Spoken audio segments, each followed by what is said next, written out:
김대중 대통령은 굉장히 권위적이지 않으세요. 전혀 그렇지 않으세요. 다시는 이러면 안 되겠다라는 교훈을 갖는다면 그거는 아주 나쁜 경험만은 아닐 거라고 생각해요. 그래요. 저희는 지금 가장 중요한 게 희망을 잃지 않는 것 같아요. 제가 제일 와닿았던 거는 그 한 권을 딱 읽고 나니까 불끈 용기가 솟았어요.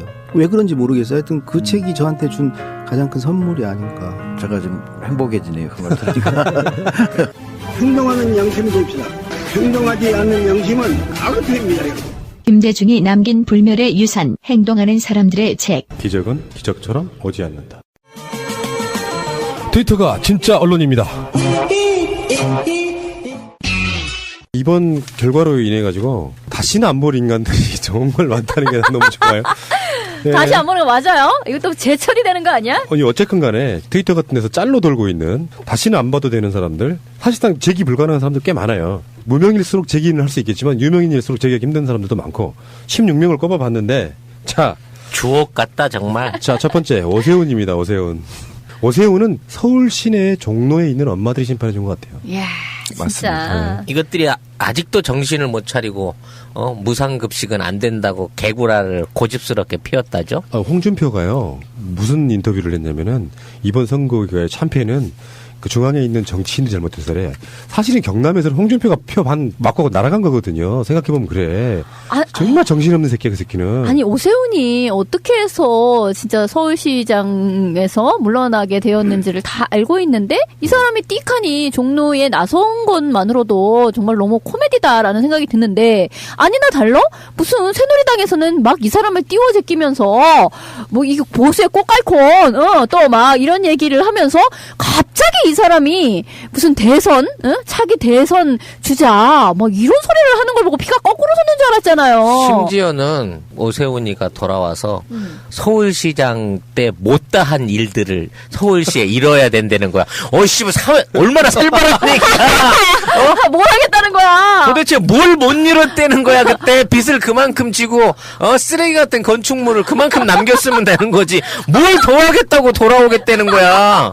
야, 씨. 그러니까 이거는 우리들이 뭐 다른 에피소드 얘기를 했습니다만 친박 박근혜 쪽에서 대선 주자를 밀어보려고 그냥 급히 꼬은 인물인데 여지없이 심판을 당한 거고요. 정말 저는 오세훈이 떨어지는 걸 보고 저는 처음에 그 여론조사가 계속 나올 때 종로 분들은 생각이 없으신가 이렇게 생각을 했었거든요. 설마 뭐 이런 느낌. 실제로 종로는 구조상 그렇다라고 그래요. 청와대 쪽은 조금 부촌이고 그 반대 쪽은 살짝 좀 약간 좀 더 못 사시는 분들인데 그쪽에서마저도 오세훈 표가 굉장히 많이 안 나옴으로써 오세훈은 40%도 못 채우고는 새누리당 자체가 갖고 있는 이번 선거에서 심판에 표본처럼 딱 당한 케이스다라고 보시면 그렇죠. 역시 종로는 정치 1번지가 많은 게 묘. 종로 정치 1번지를 감안해서 봤을 때 새누리당이 얼마만큼 또는 오세훈이가 서울시에서 얼마만큼 배척당하고 있는지. 그렇지.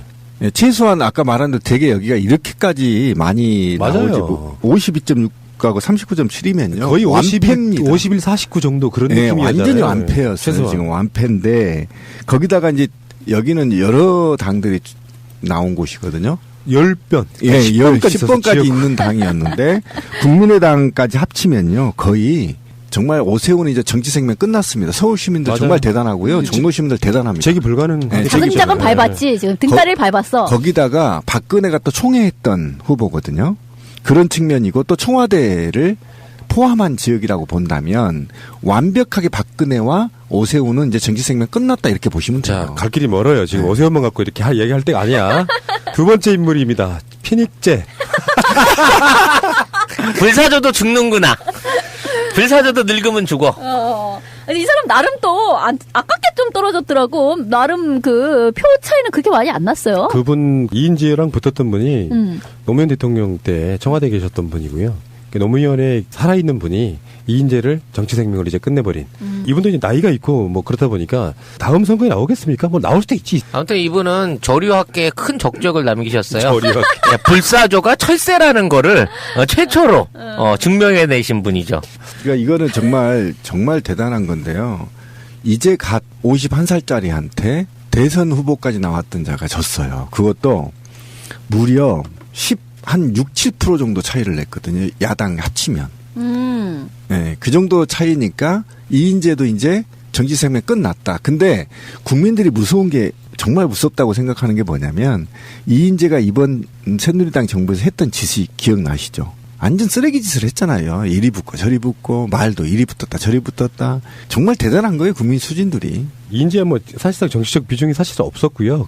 노역이 있지. 최고위원회에 앉아가지고 박근혜 빨기 바빴던 그런 인물이에요. 그리고 비중이 별로 없다 보니까 언론에 막말을 해도 크게 보도되진 않고 우리만 알고 있는 정도로 별 막말들을 엄청 했거든요. 근데 이런 식으로 해도 어떻게 정치를 이렇게 오래 헤쳐먹을 수가 있는지. 솔직히 이 사람이 공적이 뭐예요, 도대체? 이 사람의 정책은 도대체 무엇이고? 그러니까 지역의 맹주로서 나는 대선 주자급이야 이런 식의 어떤 이름값만으로 지금까지 버텨왔던 인물 같은데 이제 이인재라고 하는 사람의 어떤 화려한 변신의 시대는 끝났고요. 다음 선거까지 나이를 계산해 보면은 사실상 이제 이인재도 정계 은퇴가 맞다고 보고. 친환경 축산물의 분뇨로 양질의 퇴비를 만들고 그 퇴비를 가지고 유기농 농작물을 재배하고 무농약 유기농으로 재배된 농작물을 다시 돼지 소들이 먹고 자라게 됩니다. 자연의 순리를 거스르지 않는 친환경 유기농법, 이것이 바로 경축 순환농법입니다. 이 중 한 기업이 산청자연식품이라는 회사입니다. 한우곰탕부터 지리산 흑돼지 생햄도 팥가게에서 판매를 하고 있는데 지난달 해당 업체에 방문해 보니 현재 쌀이 판매가 너무 저조해서 몇백 킬로의 양이 쌓여 있어서 새로운 아이디어를 내봤습니다. 유기농 무항생제 곰탕을 주문하시면 유기농 소포장 쌀 1kg을 덤으로 드리려고 합니다. 농가도 돕고 품질 좋은 제품도 구매하는 좋은 기회가 될 것입니다. 팥가게.com podgag.com 알파고 나와라.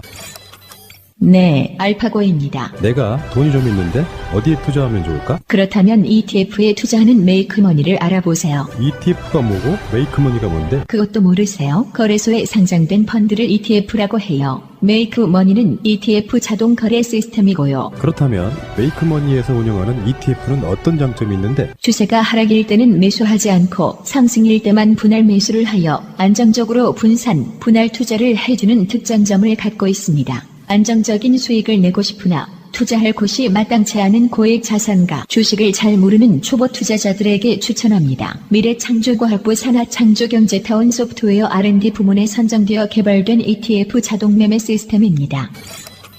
홈페이지는 easyetf.co.kr, 전화번호는 070-8882-1110, 네이버에서 메이크머니를 검색하세요. 이렇게 기쁠 수가 없습니다.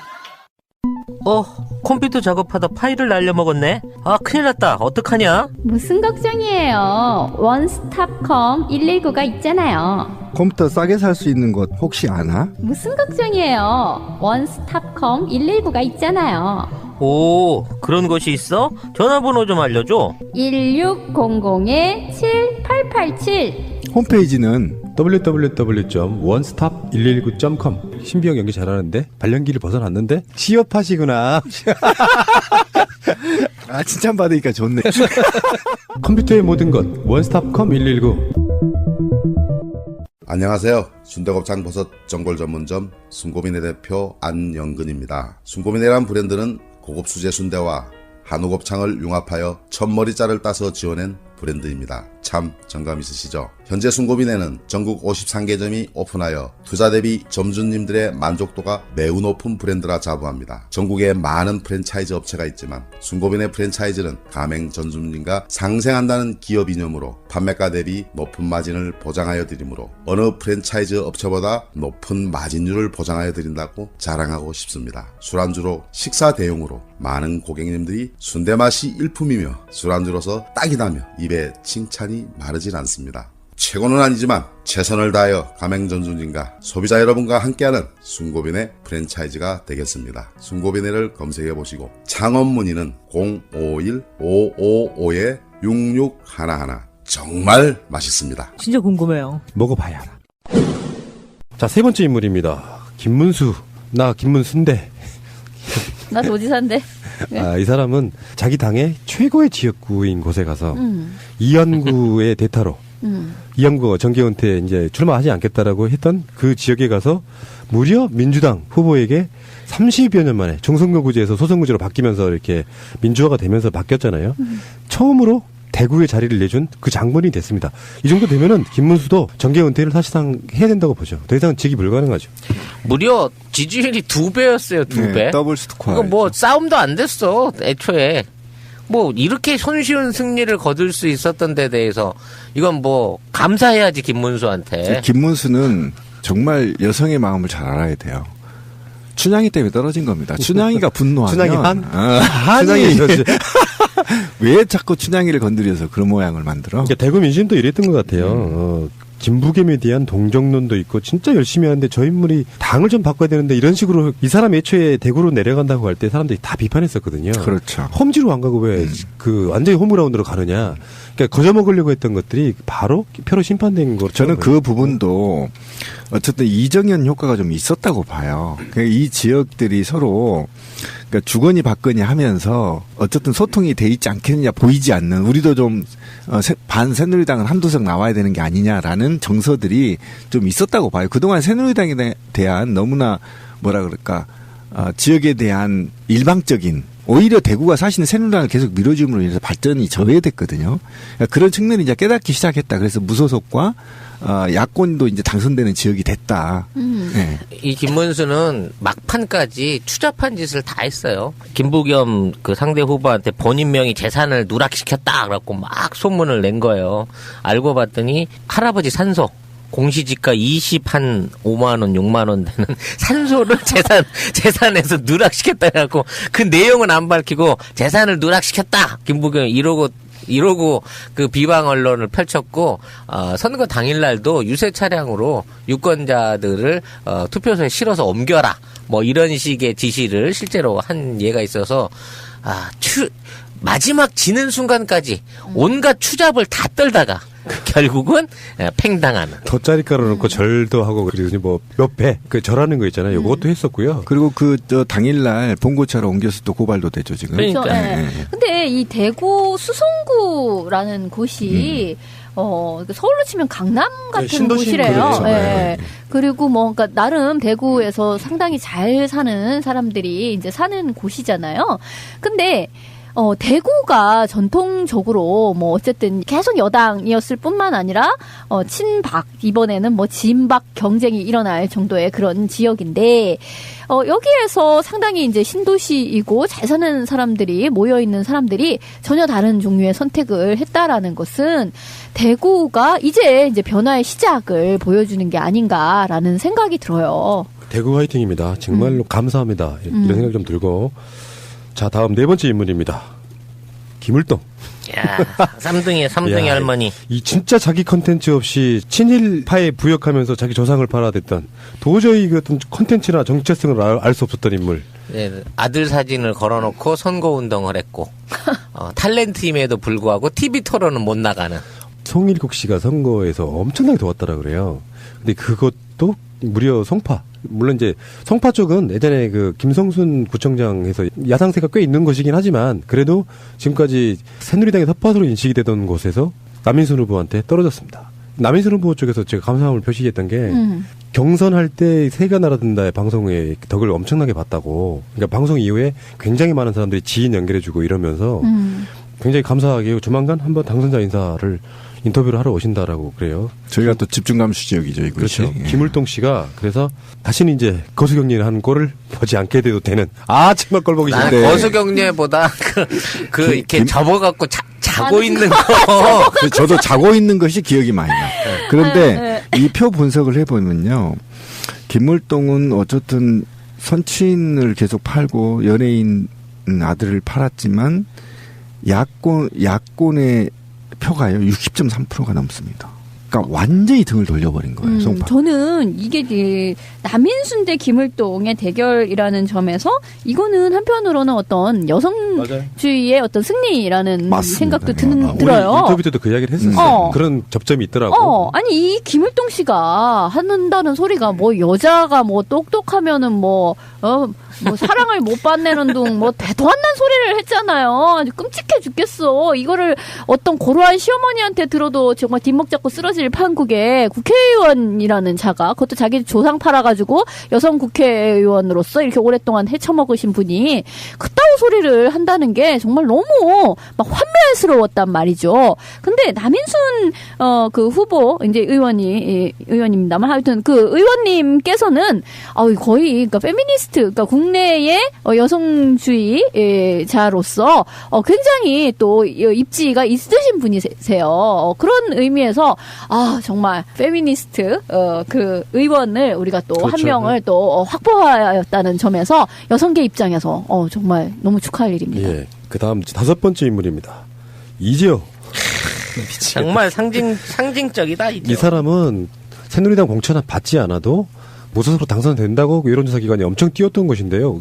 된다고 봤어 저도 될 줄 알았어. 거기다가 새누리당 후보도 안 나왔지 않습니까? 그러면 근데 득표율을 보니까 비참하게 진 상황인 거예요. 30%도 안 돼.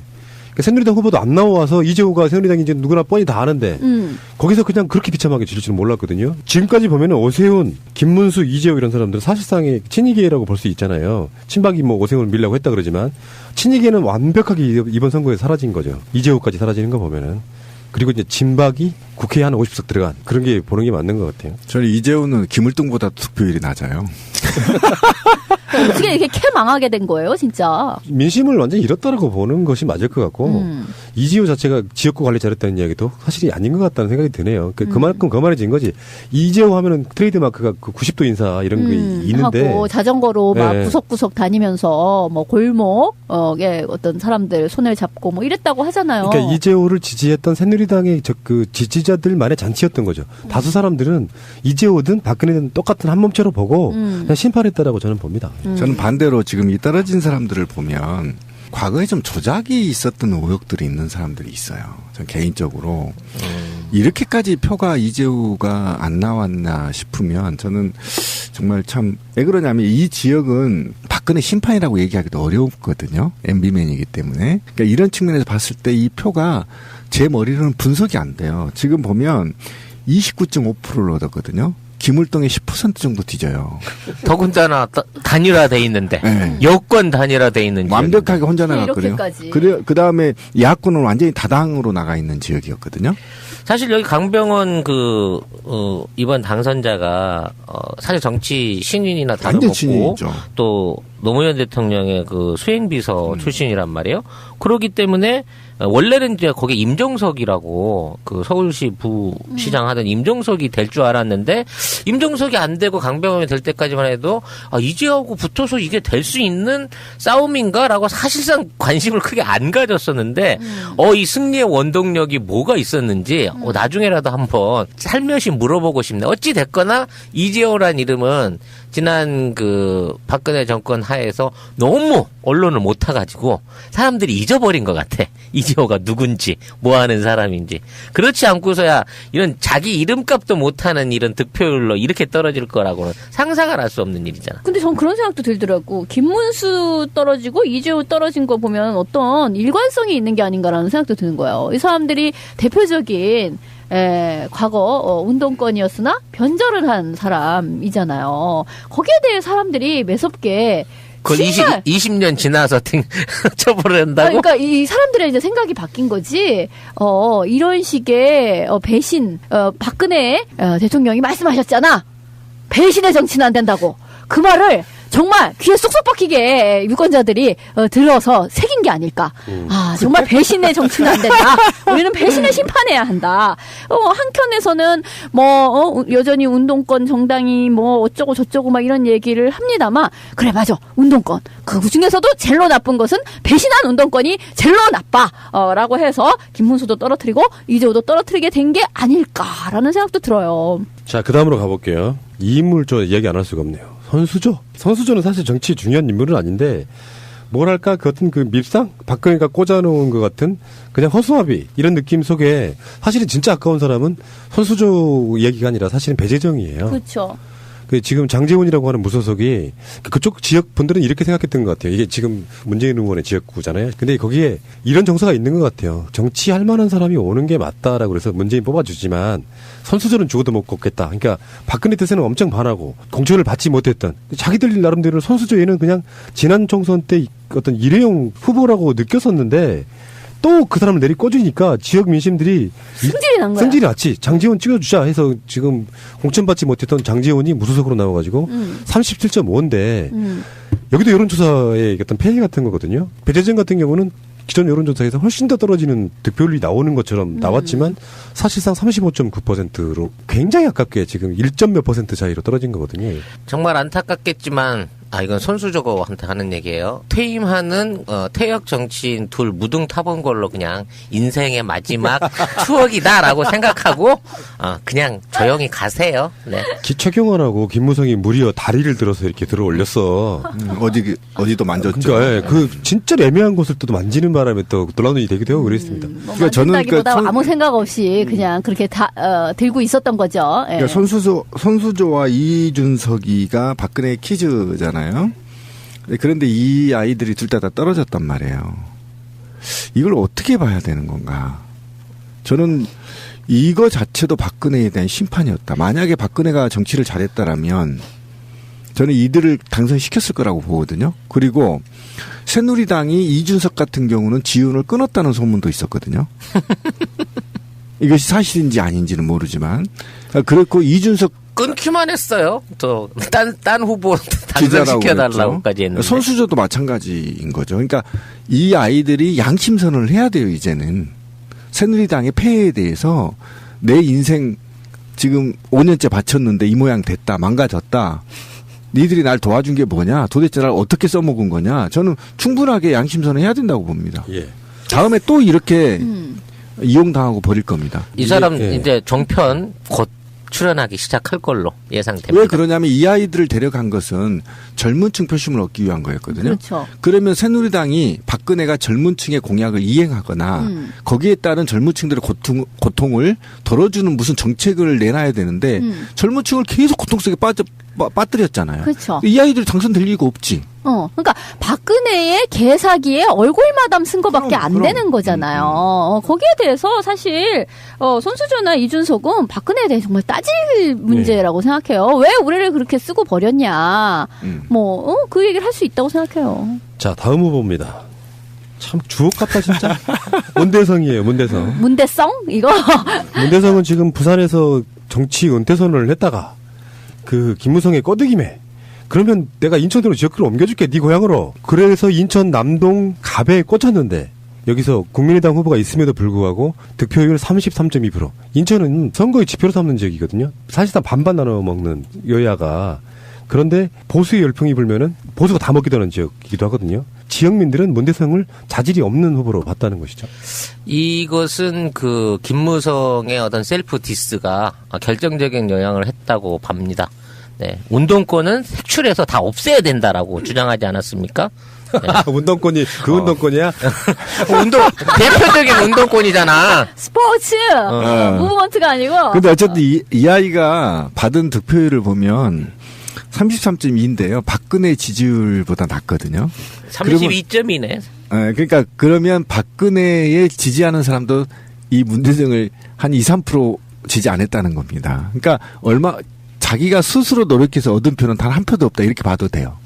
사실 이게 국회 선진화법 무산되면 이 친구가 앞에서 몸빵 뛸 가장 대표적인 후보였는데 지금 운동권이 사라졌으니까 새누리도 참 운동하기 힘들겠네 앞으로. 뭐 이따가 다시 나오겠지만 그 비슷한 역할로 이만기 씨도 계셨고요. 아하. 근데 아무리 여당세가 강한 지역도요. 문대성처럼 표절 시비가 마무리도 안 된 상태의 부도덕한 사람을 자기 고향이란 이유만으로 부산에 있던 사람을 끌어올려갖고 인천에 내리꽂아요. 그러면 기분 나쁘지. 저희들 본인들 입장에서는.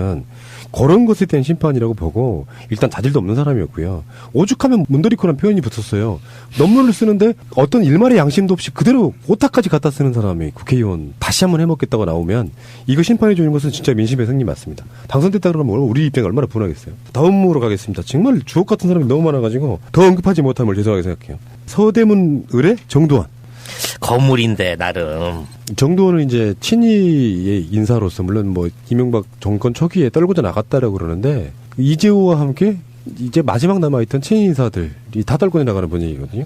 정도는 국민의당이 존재했음에도 불구하고 득표는 39.9%, 그리고 당선된 사람은 더불어민주당의 김영우 후보고요. 48.9, 국민의당이 11.2 이렇게 가져갔습니다. 이런 지역에는 자기들 이름값만으로 정치를 헤쳐먹는 새누리당 표가 그 국민의당 쪽으로도 일부 이동한 게 아닌가 싶어요. 어쨌건 정도는 앞으로 볼 수 없고요.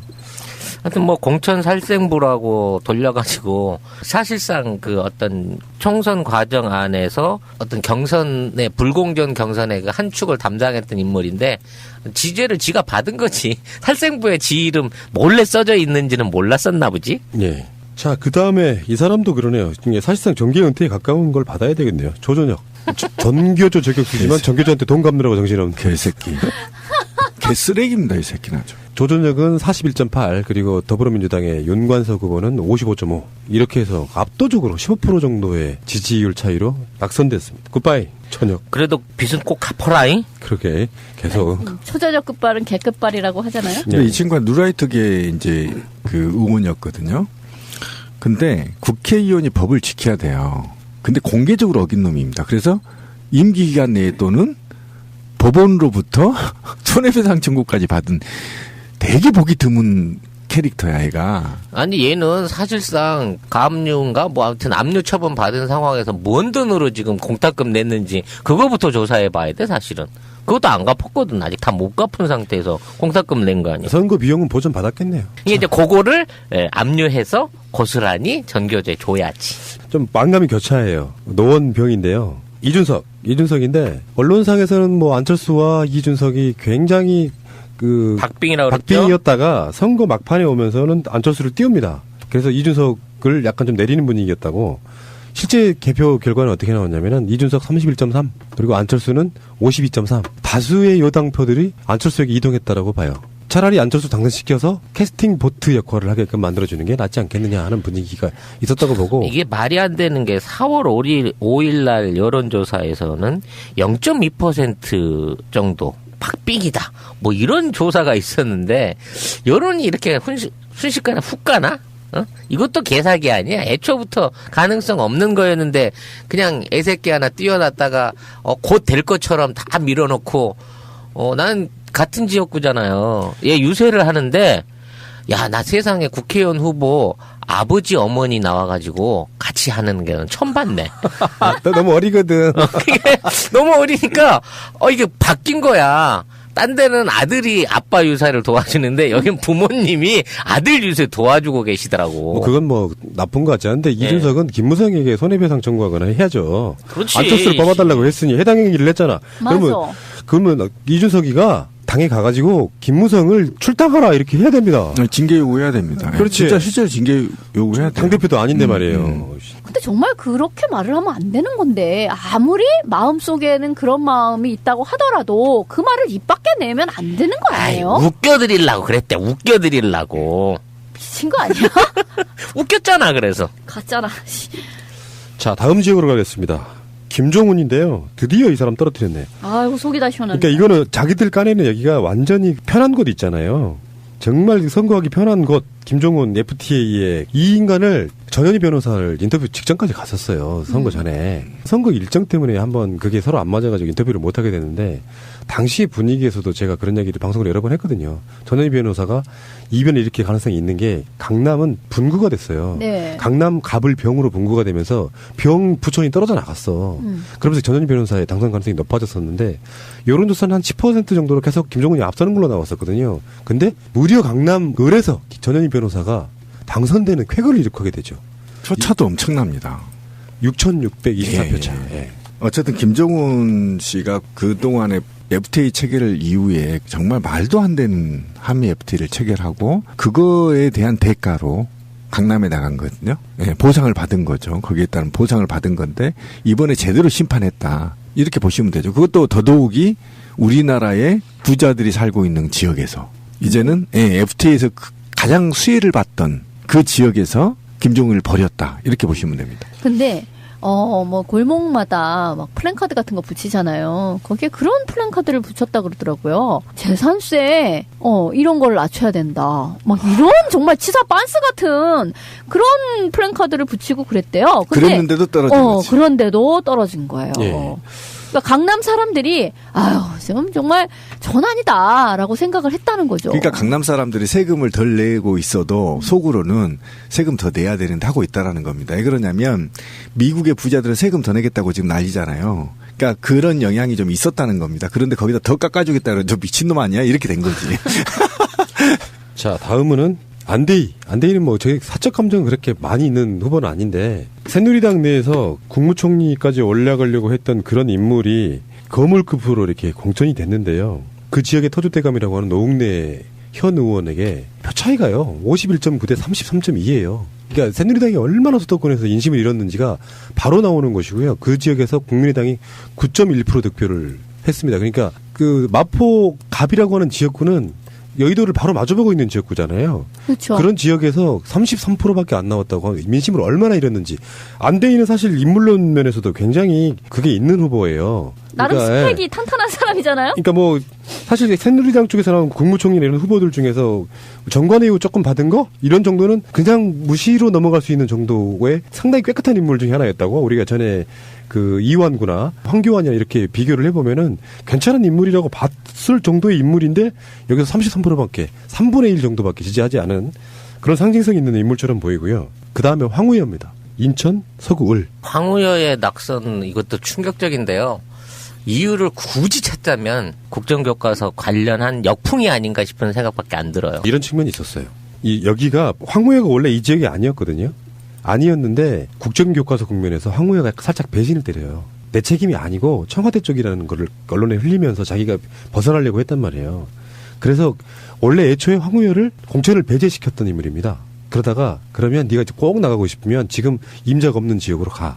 이렇게 내리꽂은 지역이에요. 아무래도 황우여의 입김도 남의 동네 가서는 안 먹혔다는 얘기죠. 그러니까 여기가 무슨 쓰레기야? 그렇지, 뭐 이렇게 받아들이는 거지. 그러니까 말씀하신 국정교과서랑 이렇게 맞물리면서 표의 심판을 제대로 받았는데 국민의당 후보가 나왔음에도 불구하고 이 지역에서 황우여는 37.9% 그리고 신동군 더불어민주당 후보는 45.8%. 저 많이 났습니다. 예, 인천이라고 하는 지역에서 반반 정도도는 여당세가 좀 높을 수 있는 지역에서 7대3 아마 그렇게 당선됐을 거예요. 7대3이죠. 황우여, 통쾌하다. 안녕히 가세요. 굿바이, 황우여. 자, 다음에 황진아.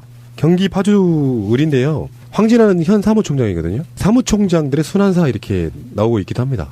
그래서 예전에 그 이방호 사무총장 18대 때, 19대 때 사무총장은 권영세였고요. 그때 떨어졌죠. 그리고 황진아는 이번 20대 때 떨어졌다 그래서 사무총장들의 저주 뭐 이렇게까지 하고 있는데 황진아 이 사람도 보면은 이 사람이 김무성계거든요. 그래서 김무성 대표의 황진아 사무총장 이렇게 같이 일을 했던 사람인데 결국에는 파주 같은 이 사람도 군인 출신이잖아요. 파주 같은 데서도 낙선하게 되는 아주 비극적인 결과를 가져왔습니다. 설마 내가 떨어지리? 이 사람들은 그런 이야기가 있잖아요. 인물론이네 뭐네 해갖고 어떤 대단한 요직을 맡고 있으면 인물이 대단한 것처럼 이렇게 표현을 하고 있습니다만 파주에서도 낙선하게 되는 비극적인 결과를 가져왔습니다. 굉장히 보수 지역이었었거든요. 네, 파주는 워낙에 그렇죠. 보수적이고 뭔가 북한 관련된 안보 이슈에 가장 민감하게 반응할 수밖에 없는 그런 지역인데 황진아 이 사람이 어쨌든 군 출신이고 좀 극우 성향의 이런 후보인데 이 사람이 떨어졌다는 것도 상당히 의미가 있는 거죠. 이 지역이 이렇게 안 먹힌다는 거잖아 이제. 네. 거대 여당의 사무총장이었던 사람도 떨어지는. 자, 다음 인물 권영세입니다. 이 사람도 재기 불가하겠네요. 저번에 떨어져 이번에 떨어지면은 연거푸 이렇게 떨어지면은 민심을 이 사람을 얻지 못한다 그러면 다음 선거 때는 인물을 갈 수밖에 없죠. 인물을 갈아치울 수밖에 없는 인물. 그래서 영등포에서 신경민 후보에게 낙선했습니다. 이 사람이 부정투표 관련한 어떤 핵심 코어로 지금 의심을 받고 있는데 국회의원이 됐으면 이게 또 여러 가지 불체포 특권이라든지 뭐 이런 거로 좀 복잡하겠지만 이번 여소야대 국회에서 이 사람이 청문회에 한번 끌려 나오는 꼴을 봤으면 좋겠네요. 예. 이런 지역에서는 지금 국민의당 후보가 18.7% 가져갔고요. 신경민 후보 41.1%. 권영세 37.7에서 굉장히 박빙이었는데 되게 조마조마하더라고요. 그 개표 초반에 신경민 떨어지는 거 아니야 했지만 결국엔 당선이 되더라고요. 권영세 아웃 굿바이. 자, 마지막 정말 재밌는 인물이에요. 선거 당일날 우리가 이 에피소드 녹음하다 보니까 이만기 후보에 대한 이야기가 굉장히 길게 나갔어요. 근데 선거법 위반이라는 거야. 처음에 올렸다가 5분 만에 내렸어요, 에피소드를. 생각해보면 맞아요. 선거 당일날은 어떤 선거에 출마한 어떤 인물에 대한 비판, 비방을 좀 하는 것은 금지되어 있는 상태에서 그걸 내리고 편집을 다시 했어요. 이만기라고 하는 이름이 들어있는 그 이름을 다 삐처리한 거야. 사람들이 들을 게 없는 거예요. 삐삐삐삐가 국민의 여망을 짓밟고 뭐저 삐삐삐삐삐 뭐뭐뭐뭐뭐 삐삐삐삐 이렇게 나갈 수밖에 없었던 바로 그 인물이 이만기입니다. 김의 이야기는 안 할 수가 없는 게 일단 이만기가 그 색깔론을 제기했다는 부분도 우리들 이야기 나름대로는 굉장히 분노했지만 김해 전체에서 국회의원 선거만 있었던 게 아니고요. 김해 시장 선거도 있었고 지방 선거도 있었고 굉장히 많은 선거가 있었는데 그 지역에서 전부 다 흔히 말하는 친노 후보들이 다 당선되는 그런 지역이 돼버렸어요. 이번 선거에. 사실 이만기를 상대 후보로 세워준 새누리에 감사해야 될 거예요. 이런 컨텐츠 없고 얘도 말하자면 열린우리당으로 지난번에 총선에 나갔던 철새 아니겠습니까? 이 철새를 상대로 해서 김경수 후보는 전국 최다 득표. 그랬어요? 예, 1위를 할 수 있는 발판을 삼았죠. 지근지근 밟았다고 봐야지. 그러니까 김해 갑과 을을 모두 더민주가 가져갔고요. 김해 시장 재선거, 기초의원 재선거, 비례대표 등 해서 모두 더불어민주당이 승리한 지역이 됐습니다. 결국은 제가 보기에는 이만기 효과도 있다고 봐요. 이 새끼들이 우리를 무시해? 감히 이만기 같은 놈을 꽂아? 했던 어떤 지역 민심도 분명히 있었다고 보는 거죠. 페루에 나오는 안데스 산맥이라고 있어요. 거기서 나오는 슈퍼푸드. 예. 뿌리 식물인데 마카라는 식물이 있는데 해발 4,000m 넘는 고산 지대에서만 자란다. 고대 잉카 문명에서는 금보다 이게 더 비싸게 팔렸다고 할 정도. 그 마카 플러스 산삼, 우리나라의 산삼. 남미에서 제일 잘 나가는 식품에다가 삼삼을 합쳤다. 뭐 이런 개념인 거지. 남미에서는 인정받은 마카, 그리고 아시아 대륙에서 최고인 산삼이 만났다고 하니 미 항공우주국 나사에서 우주인들이 먹는 식량으로 선정할 만큼 세계적으로 검증된 완성식품입니다. 검색을 해보시는데요. 마카 산삼, 회사 이름이 영한네이처고요. YHNATURE, 영한네이처.com 또는 co.kr. 여기가 오리지널이라는 말씀 꼭 드리겠습니다. 마카 녹용과 청소년용 마카, 어린이용 마카도 있습니다.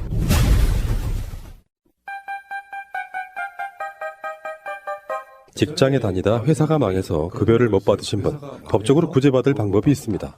바로 체당금입니다. 노동법은 그리 허술하지 않습니다. 못 받는 것이 당연한 것이 아니라 받는 것이 당연한 것입니다. 회사가 망해도 사장은 잘 살고 있습니다. 가난한 노동자들을 위한 곽승훈 노무사 010-9922-7766 처음 뵙습니다. 예, 저도 처음 뵙습니다.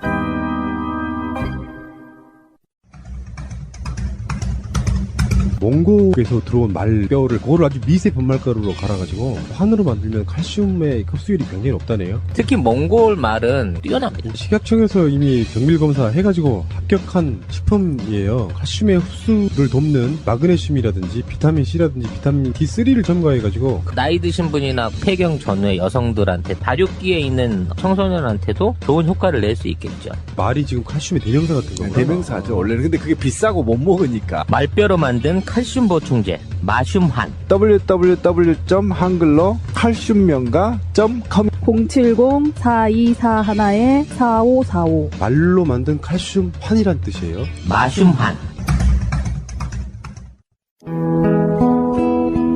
아기 돌잔치, 결혼식 답례품, 단체 기념품 등 이 세상에 없는 것도 맞춤 가능하다는 갤러리 기프트. 새날의 많은 애청자들이 이곳에서 단체 선물을 제작하였고 사장님의 헌신적인 노력 덕분에 감동했다는 피드백을 보내주셨습니다. 연대를 실천하시는 애청자님들과 욕 대신 감사하다는 말을 듣게 해주신 사장님께 감사를 드립니다. www.gallerygift.co.kr 1666-5404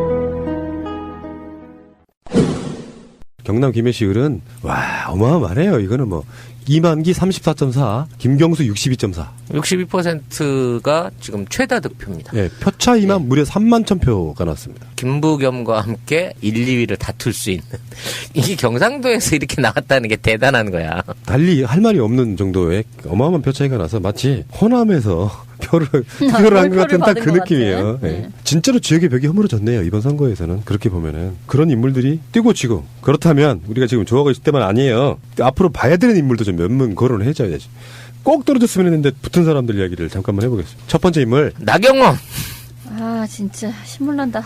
아 진짜 이씨. 나경원은 국민의당 효과가 분명히 있었고요. 여론조사와 제가 방송에서도 허동준 후보 나왔을 때 이런 주옥 같은 후보가 젖 같은 지명도에 밀려가지고 떨어지면 안 된다고 그렇게 말씀을 드렸었는데 결국은 지명도가 실제적인 지역 정치의 어떤 일꾼을 떨어뜨리고 마는 결과를 냈네요. 여론조사 결과도 왜곡됐고 그래서 그 여론조사 결과 때문에 단일화가 되지 않았고 그리고 딸 부정입학 그 의혹에 대해서는 언론들이 받아주지 않음으로써 나경원을 살렸다라고 보시는데 여론조사보다는 훨씬 떨어진 두 번째 인물은 김석기입니다. 이건 범죄자 살인범이 정말 너무하네요. 뽑히고 말다니. 그래도 이제 그 권영국 후보에서 한 15% 정도는 그 표를 얻으셨다고 해요. 이게 저는 그게 눈물 나더라고. 지금 김석기가 45% 얻었거든요. 2위 더불어민주당이 8.5%예요.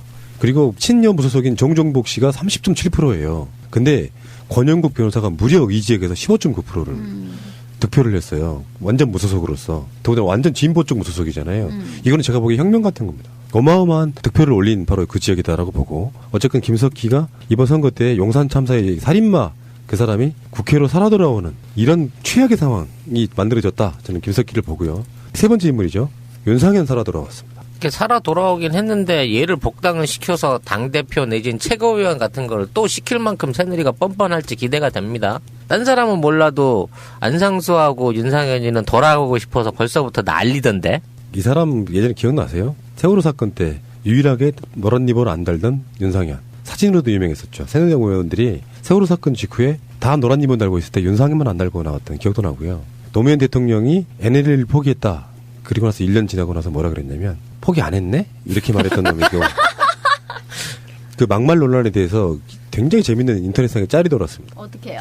하늘을 우러러 부끄러움이 없다 이렇게 이야기를 해서 사람들이 이걸 뭐라고 표현했냐면 윤동주 의문의 일패. 아무튼 당 나와서 다시 돌아갈 때 생각할 때 이렇게 돌아갈 친정이 아주 개박살을 났는지는 또 생각을 못하고 갈까 말까로 고민을 좀 해봐야 될 것 같아요. 근데 새누리당 놈들도 그래요. 공천 안 해주면서 탈당한 사람들 돌아오는 복당 절대 없다라고 이야기한 게 얼마 전이야. 근데 선거 끝나자마자 바로 다음날 받아들일게 이렇게 돼버린 거예요. 네, 지금 윤상현 때문에 그렇다고 하죠. 윤상현을 복당을 받기 위해서 유승민까지 열어놨다 이런 소문이 지금 돌고 있습니다. 그러니까 안상수가 포문을 열었어요. 바로 선거 다음날 복당 신청을 했어. 왜 그러냐면 이게 어떤 중요한 문제까지 걸려 있냐면은 국회의장을 선거 결과로 일당이 가져갈 것이냐, 원을 구성할 때 그 당 숫자가 많은 갈 것이냐는 계속 논란이 있을 겁니다. 그렇죠. 그러면 국회의장 야권에서는 가장 유력한 사람이 이해찬 후보입니다. 그리고 새누리당 쪽에서는 자기들이 다수당을 만들어 놓고 자기들이 국회의장을 가져가려고 하겠죠. 서청원을 밀고 있다는 말이 있대요, 벌써부터. 네. 그러니까 지금 친박계가 비상사태이기 때문에 빨리 받아들여서 당을 지금 추스려야 되거든. 그러니까 지금 받기 시작하는 거죠. 그러니까 최고위원에 앉아있던 사람들 중에 지금 그 지명기 최고위원이 안대희도 떨어졌죠. 그리고 이인재 떨어졌고요. 김울동 떨어졌고 김태우는 이제 대선 바라보면서 불출마했죠. 그러니까 최고위원회에 앉아있던 사람 중에는 김무성과 서청원만 당선이 된 거거든요. 자, 이렇게 됐고요. 그 다음 후보 하나 더, 김진태. 정말 어떻게 김진태 같은 정말 아깝더라고요. 얘만 떨어뜨렸으면 정말 완전히 올킬인데. 이씨. 김진태는 이길 수도 있는 분위기가 분명히 있었거든요. 근데 그 느낌만 갖고 야 저건 꼭 떨어뜨려야 돼 했는데 결국에는 김진태는 50.5 그리고 허영 더불어민주당 후보는 45.9 이렇게 해서 결국은 떨어지더라고요. 그 출구조사에서는 아마 떨어지는 걸로 나왔을걸요? 하여튼 뭐 강원 민심이 어느 정도는 아직까지 보수화된 쪽에서 이쪽으로 많이 못 건너온 것 같다는 생각이 들어요. 유일하게 선거 어떤 혁명이 없었다고 봐야 되는 지역이 강원이 아닌가 싶은 생각이 들더라고요, 이번에. 그러니까 수도권의 분위기와는 다르게 그 지역에서는 아직도 새누리당을 찍는 일종의 부품 같은 게 통했을 수도 있다고 생각하지 않습니까? 나름 그 지역에서는. 이 사람 정말 아깝다는 사람들 한 명씩만 꼽아보세요. 떨어진 사람 아깝다는 사람. 제가 먼저 꼽을게요. 원수미. 원수미 아깝죠. 정말 아까워요. 정말 표차도 얼마 안 나요. 만약에 단일화가 됐더라면 압승했던 지역이거든요. 이 지역도 참 안타깝습니다. 단일화가 안 돼서 실패한 지역. 그러니까 퍼센테이지가 신상진은 43.4 새누리당, 은수미 38.9고요. 국민의당 17.7. 그러니까 국민의당이 있음으로써 떨어진 지역 대표적인 지역 중에 하나가 그렇죠. 은수미. 네, 은수미 지역이죠. 저는 이제 직접적인 후보가 못 돼서 안타까웠지만 이정현하고 김광진이 한번 붙어봤으면 어땠을까 하는 아쉬움이 지금도 남아요. 사실상 그 당시 여론조사 할 때는 이정현이를 노관교도 충분히 이길 수 있다는 게 나와서 일종의 마음의 위안을 받았었는데 막상 져버리고 나니까 에이 그러면 똘똘이 광진이 한번 거기서 개운하게 붙어보게끔 근사한 싸움판 한번 벌려주지 그거 못 벌려줬나 하는 아쉬움이 남네요. 저는 강동원 의원이 너무 안타까워요. 여기 순천부터 이야기를 좀 해보면 거기도 마찬가지로 국민의당이 11.8 그리고 더불어민주당이 39.1이니까 둘이 합쳤으면은 50% 나옵니다. 그러니까 그럼요. 그 방심하다가 내준 곳이 두 곳이 그것이에요. 전북이 하나, 전남이 하나. 새누리당 절대 안 돼. 여론조사도 계속 앞서는 걸로 나왔잖아요. 그렇다 보니까 전혀 야권 내에서 정비할 새도 없이 뭐 나름 이정현은 그 나름대로 자기 지역에다가 예산 폭탄 쏟아부었다고 하니까 고정표도 있는 것이고요. 야권의 분열이 표를 준 것인데 송 작가님 말씀처럼 김광진 의원이 나갔으면 어떻게 됐을까 궁금하긴 하지만 특별히 야권 분열돼 있다 그러면 크게 달라질 것 같지는 않습니다. 모르죠. 그 젊은 친구가 거기서 휘젓고 다니면서 어떤 바람을 일으켜가지고 의회 그 대승을 한번 거뒀다고 하면 이것도 상당한 대첩거리가 될 수 있는 거였는데 네.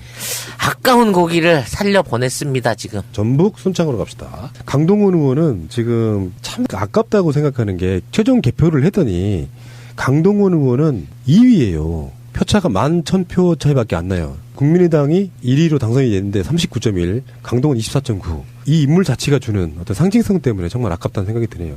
그렇다고 해서 더불어민주당 후보가 단일화할 수 있는 대상도 아니잖아요. 되게 지금 오소독스한 뭐 이런 지역구였다는 생각이 좀 나고. 다음에 광주 서울에 양양자가 아까워요. 그렇죠.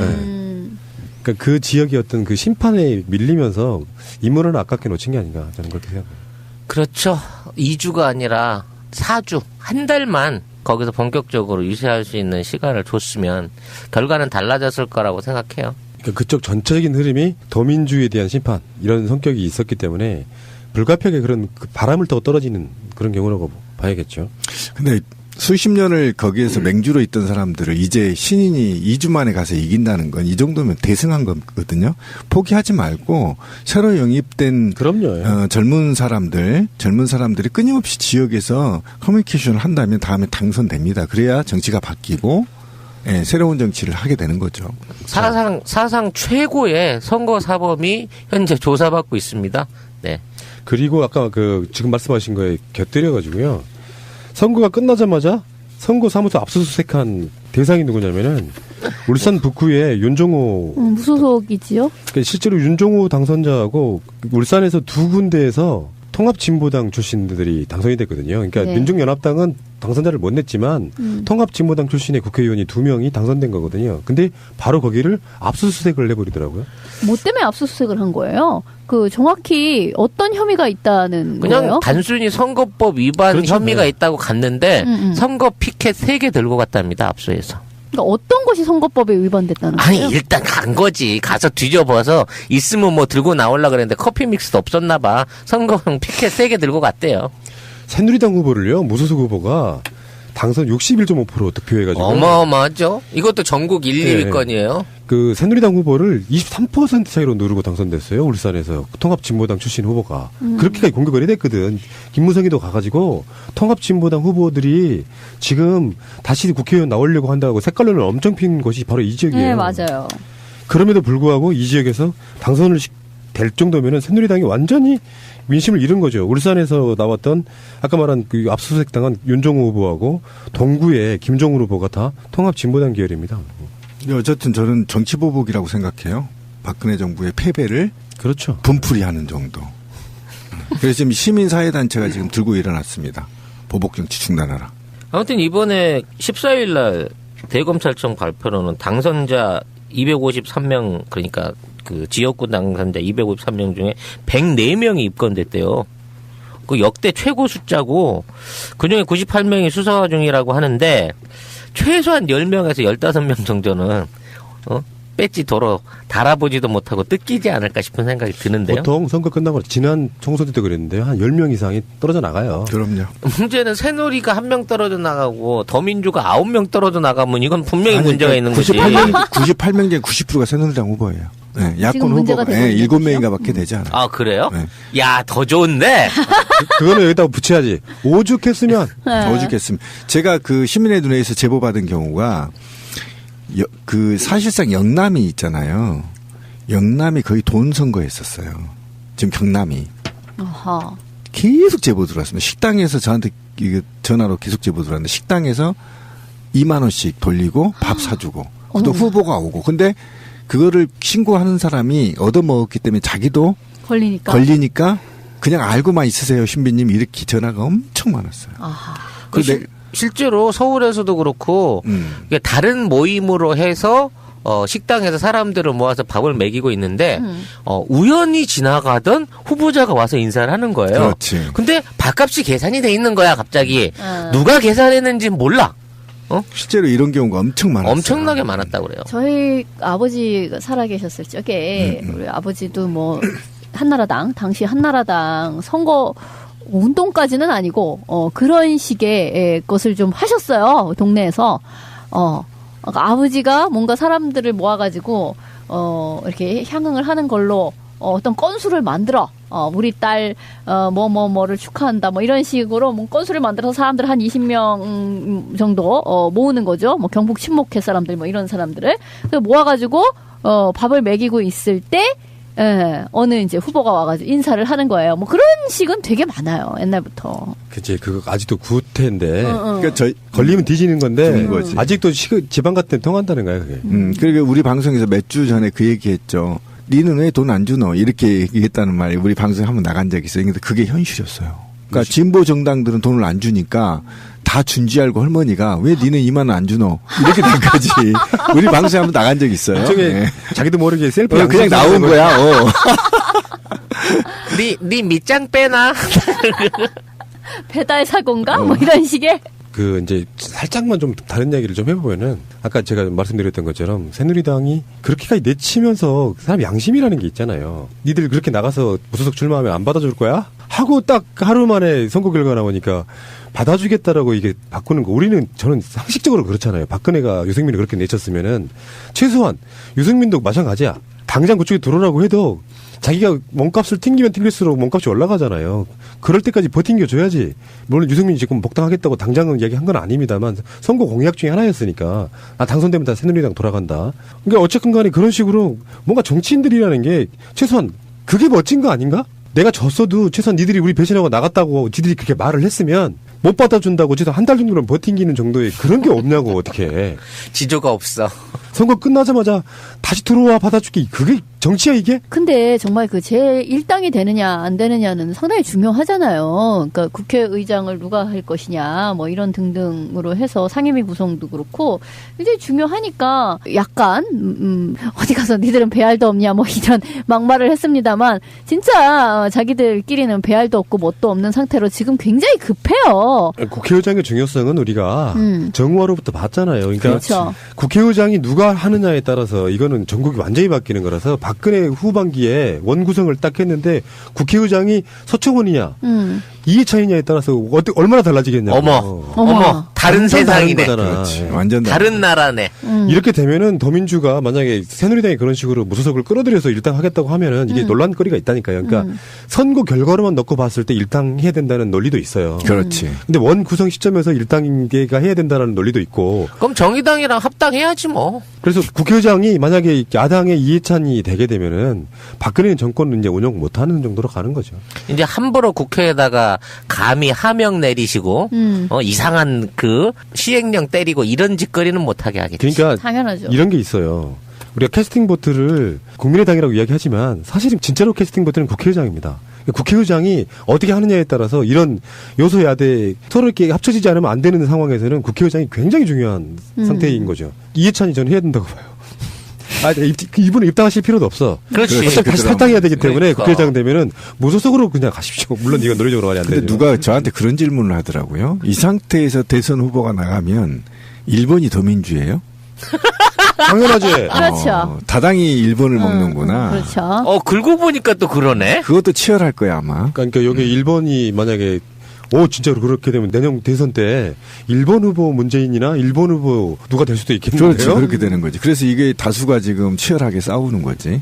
아니 근데 그런 식으로 합정연행을 미리 해버리면은 진짜로 그런 사태가 벌어질 가능성도 있겠는데 왜냐면 그렇지. 친이어 무소속 당선 다 합쳐봐야 129석이에요. 그 상태에서 대선에 나간다고 하면은 걔는 1번 못 받겠는데요? 그러니까. 잘하면은 이거 재밌겠는데 이 선거가 이런 선거였군요. 그러면 이제 국민의당에서 꿔달라고 해야 되겠다. 그러면 그 천정배한테 또 꼬지 뭐 우리는. 당장 만약에 올해는 선거가 없어요. 보궐선거 같은 게. 큰 선거 있는 해에는 보궐선거 없어요. 하반기에. 내년 상반기 보궐선거가 있거든요. 그때 1번 후보가 더불어민주당 후보가 될 수도 있다는 거죠. 물론 그럴 가능성은 없어 보입니다. 현재 구도로 보면. 에이씨. 아이고 어쨌든 간에 국회의장이 누가 되느냐에 따라서 박근혜 조마조마하겠네요. 그러니까 그거 치열하게 싸울 겁니다. 아마. 그래서 아마 제가 볼 때 싸움이잖아요. 완전히. 윤종호 압수수색이 이런 전반적인 큰 틀에서 있는 게 아닌가라는 생각이 들어요. 왜요? 일단 벌써 수싸움하고 있는 거 아니냐. 누군가 보이지 않는 손이 국회에 수싸움을 하고 있는 게 아니냐. 그런 측면에서 윤종호를 친 게 아니냐. 이제 윤종호는 야성을 갖고 있는 거거든. 야 쪽의 표인 거지. 그러니까 이런 선거에서 증거에 대한 만회를 위해서 이번에 압수수색과 어쨌든 재판을 통해서 야권을 더 많이 날려버릴 게 아니냐. 이런 측면이 한두 석이 치명적이거든. 양측이 다. 그냥 이런 분석은 가능해요. 보실래요? 난 국민의당이 당장 원 구성할 때까지 움직일 사람은 없다고 봐요. 나간 면면들이 다 그래. 당장 어느 쪽 편 들어줄 상황들은 아니에요. 얘들 38석이야. 계산 한번 해보면은 새누리당하고 친년 무소속 합치면 129석이라 그랬죠. 얘들은 확장성이 이걸로 끝이야. 129석인데 만약에 작심을 하고 정의당도 이대로는 안 되겠다 해서 더불어민주당 123, 정의당 6석에다가 친야 무소속이 4석이거든요. 요거 합치면은 국회의장 가져올 수 있습니다. 새누리당은 친여 무소속 다 들어와도 129석이에요. 그러면은 국회의장을 야권이 가져올 수 있는 가능성도 전혀 없진 않다. 근데 정의당이 동의하겠느냐는 것도 좀. 그러니까 아까 한 대로 이 선거 끝난 상태에서 국회의장은 결정이 돼야 되는 거고 이건 관례라고 그러잖아요. 법으로 정해져 있는 게 아니고. 그럼요. 그러니까 결국은 이제 저쪽 안에서 유승민 같은 사람이 하겠다고 하면 뭐 그때는 또 밀어줄 수도 있는 거지. 근데 그건 다선 원칙이 좀 있어가지고 이긴 정당의 최다선이 하는 게 관례예요. 실권은 없는 상태로 계속 뽑아왔단 말이에요. 그 상태라 그러면 가장 유력한 게 서청원과 이해찬인데. 이해찬, 서청원은 정말 딱이네. 야, 요거는 정말 누가 되느냐에 따라서 국회가 어떻게 될지가 확실히 눈에 보이지 않습니까? 나는 정말 이해찬 국회의장을 응원합니다. 탄핵합시다. 아니 정말 그러네요. 그런데 지금은 이제 무소속인 상태인데 빨리 입당을 하게 되면 제1당의 다선 의원의 자격을 갖게 되는 건지 또 거기서 무소속이었지 않냐 이런 식으로 또 시비를 걸 수 있는 건지. 그러니까 새누리당도 쉽지가 않은 것이 이런 생각은 해봐요. 윤상현 같은 애들이야 빨리 들어오고 싶겠지만 팽당한 사람들이 그래 돌아갈게 이렇게 쉽게 잘 안 돼요 생각보다. 유승민 같은 사람들이 공약은 그렇지만 지금 당장 들어간다고 하지는 않았어 하고 튕길 수 있어요. 어차피 지도부 구성할 때 전당대회 할 때쯤 돼가지고 네. 그때 어느 정도 입김 발휘를 하겠죠. 사실 지금 더 민주 안에서도 문제가 되고 있는 게 새로운 계파들이 만들어지기 시작한 거예요. 김종인계라고 하는 거대 계파가 이제 앞으로 준동을 할 것이고 또 하나 지금 더 민주 안에 가장 많은 계파를 갖고 있는 사람들이 손학규계라 그래요. 중도에 가까운 인물들이 네. 있어요. 그래서 그런 인물들이 앞으로 당의 어떤 중심 축으로 올라오게 될 가능성이 높아 보이고 이번에 이제 2달을 있게 되는 다음 전당대회까지 있게 되는 그 2달짜리 비대위 의원들도 대부분 이제 충남이나 지방 쪽 그리고 중도 쪽 지지자들을 구성을 해서 이번에 발표를 했더구만요. 그러니까 과연 앞으로 이제 새롭게 구성되는 20대는 투사적인 민주당을 볼 수 있을지 아니면 중도의 흉내를 내는 더민주를 볼 수 있을지 그 부분도 한번 지켜봐야 될 중요한 변수라고 봐지네요. 그렇게 하지 말라고 호남이 심판을 해준 그렇죠. 거잖아요. 그러니까 예. 호남의 선택은 굉장히 절묘한 거라니까요. 함부로 못해요 그렇게. 본 방송은 여기까지 끝났습니다. 다음은 여성세정제의 대명사 세페에 관한 광고입니다. 필요하신 분들만 들어주세요. 여성 세정제라고 보통 하잖아요. 미국에서는 생리 전 하기 바로 전에 보통 그 산부인과를 데리고 가요. 그래서 이런 교육을 좀 시킵니다. 아, 그래서 그 이야기도 들었어요. 예. 그러니까 산부인과를 가면 어쩌다 산부인과 가면 이렇게 씻어내줄 때 되게 개운하다고. 예. 근데 그거 이제 자기 집에서 꽤 쓸 수 있는 양이 들어있어요. 그거를 일회용이야, 일회용. 다 썼든 안 썼든 그냥 쓰고 버리는 건데 삽입할 수 있게 만들어져 있고요. 그래서 그걸로 이렇게 청소를 해내는 그런 기구. 편리하네요. 예. 예. 이런 게 익숙하지 않은 문화 속에서는 이게 아까 말씀드린 것처럼 타부이고요. 그게 익숙한 문화 속에서는 엄마가 딸들을 가르쳐주는 세척법. 그렇죠. 디노베타딘이라는 걸 광고를 했어요. 한국에서. 여자분들이 이렇게 그냥 닦아내는 정도로 특수 부위의 세정제 정도 느낌이었는데 디노베타딘도 사실은 그 느낌은 아니잖아요. 겉만 닦아내는 정도였지. 지금까지 우리나라에서 그 질 전용 세정제가 있었는지는 모르겠습니다. 근데 뭐 있다고도 하던데 정확히 몰라요. 보통 약국에 가면은 질세정제는 늘 있었을 거예요. 보편화져 돼 있는 게 아니니까. 근데 가글 있잖아요. 가글이 처음에 한국에 들어왔을 때 이게 뭐니 하는 생각 정도로 생각하시면 되는 거예요. 입 안에 있는 박테리아, 그러니까는 뭐 입 안을 세정하는 것 같이 가글 하듯이 질 안도 그런 그 박테리아가 번식을 할 수 있는 것을 한번 이렇게 싹 그 세정을 해준다는 생각을 하시면 되는 거예요. 그 복잡한 것도 아니고 뭐 타부도 아니고. 근데 처음에는 제가 그 말 자체를 꺼내는 게 되게 부끄럽더라고요. 근데 상대방이 굉장히 진지하게 설명을 하는데 웃을 수가 없어. 나중에 보니까 고개가 끄덕끄덕해지는 거야. 그 양반이 비유를 들어준 게 음식물 먹고 입만 닦는 거 입도 잘 헹구시거나 양치질을 해야 되지 않겠어요? 뭐 이렇게 설명하니까 그때서야 개념을 좀 파악하게 됐습니다. 그렇죠. 네. 근데 4, 5년 전만 해도 드럭스토어 같은 데 가면은 국산은 한 종류 정도 있었어요. 근데 아마 미국 건데 한국 패키지로 해가지고 나온 거였고 요새 가면은 거의 한 서너 종류 정도로 많이 늘어났고 프랑스 가서 보면은 거의 한 코너가 다 그 제품만 쓸 수 있어서 그런 완전 다른 문화가. 그렇죠. 그냥 파라벤 없는 제품으로 해서 쫙 나와 있고. 있고 예. 그러면 그것도 플레이버에 따라서 그쵸. 다 그 예. 향기에 따라서 다 나눠져 있는 향기에 따라서. 예. 그러니까 좋다. 그러니까 이게 뭐 그 과일 향기로 갈 거냐 아니면은 뭐 꽃 향기로 갈 거냐. 그리고 그게 예민한 사람은 알로에 성분을 넣을 거냐 말 거냐 이런 그렇죠. 식으로 해서 굉장히 다양화돼 있어요. 이분들이 지금 너무 개념 이해가 빨라요 지금. 그렇군요. 예. 근데 당연히 필요할 것 같아요. 이게 글쎄 우리나라 제가 딸인 적이 한 번도 없어가지고 이제 키우셔야 되니까 아셔야죠. 그러니까 엄마가 딸한테 이런 거를 우리나라에도 설명을 해주는지 모르겠는데 홈페이지를 참고해서 보면 그러니까 뭐 생리가 끝난 후에 질 내에 부착되어 있는 잔혈이 나오기 때문에 냄새나 세균 번식의 원인이 되기도 합니다. 이것도 정말 일리가 있는 것 같고 질에는 잡균이 침입하기 쉬워서 그러니까 수영하고 나서 감염 예방을 위해서도 이런 어떤 청결이 꼭 유지되어야 하는 그런 게 되게 당연히 필요한 건데 우리는 제가 딸인 적이 없어서 우리도 제가 모르게 다 하고 있는지 모르겠지만 이런 거에 대해서 저도 한 번도 못 들어봤네요, 사실은. 처음에는 좀 민망했다니까요. 그 상상만 해도 민망한데 그냥 그게 어떤 위생적 행동이라고 생각하니까 너무 고개가 끄덕여지는 거야. 그렇구나 이렇게. 제가 그래가지고 가글을 비유를 한 게 가글 정도로 생각하시면 돼요. 그러니까 같은 박테리아. 그러니까 박테리아가 그 어떻게 침투를 하는지는 뭐 진짜 목욕을 해도 물에 있는 박테리아가 침투를 할 수 있으니까는 그것을 한번 세정을 해준다고 생각하시면 돼요. 그렇죠. 더 이제 뭐 이야기를 좀 길게 하는 것은 어떤 논란의 소지가 있을 수 있을 것 같고. 써보셔야 한다. 네, 써보. 푸나님이 너무 빨개지셔가지고. 아니, 궁금해요. 그러면 써봐야 알아. 이분들이 지금 우리나라의 일반 오픈마켓들 있죠. G마켓이나 뭐 옥션 같은 데 다 있는데 이 물건이 세페라고 다 있는데 거기 가서 사는 것보다 원래 홈페이지, 그러니까 한국 홈페이지인데 이게 세페 CEPE 그러니까 www.cp.co가 있어. 나는 이게 메일을 잘못 보낸 줄 알았어요. 근데 CO라는 게 내가 보기에는 국가명이에요. 국가의 어떤 도메인을 사온 것 같아요. 막 우리나라가 KR 붙이는 것처럼 세페.co 세페.co는 세페를 살 수 있는 쇼핑몰이라고 생각하시면 되겠네요.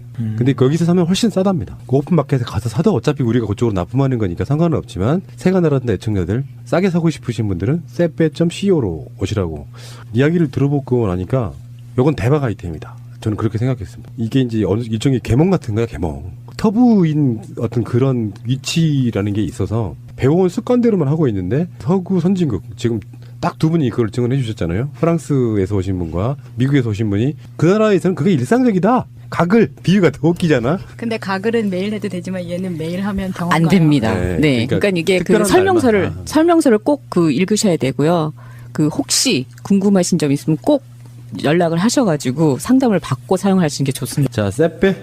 새가 날아든다 팟빵 1, 2 채널 유튜브 새가 날아든다 구독하기를 꼭 눌러주세요. 구독하기를 하시면 정말 새가 날아갈 수 있는 힘을 주시는 겁니다. 구독하기는 공짜입니다.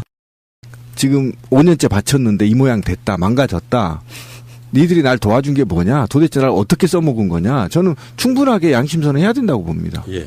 다음에 또 이렇게 이용당하고 버릴 겁니다. 이 사람 예. 이제 종편 곧 출연하기 시작할 걸로 예상됩니다. 왜 그러냐면 이 아이들을 데려간 것은 젊은 층 표심을 얻기 위한 거였거든요. 그렇죠. 그러면 새누리당이 박근혜가 젊은 층의 공약을 이행하거나 거기에 따른 젊은 층들의 고통을 덜어주는 무슨 정책을 내놔야 되는데 젊은 층을 계속 고통 속에 빠뜨렸잖아요. 그렇죠. 이 아이들이 당선될 이유가 없지. 그러니까 박근혜의 개사기에 얼굴 마담 쓴 거밖에 안 되는 거잖아요. 거기에 대해서 사실 손수조나 이준석은 박근혜에 대해 정말 따질 문제라고 생각해요. 왜 우리를 그렇게 쓰고 버렸냐.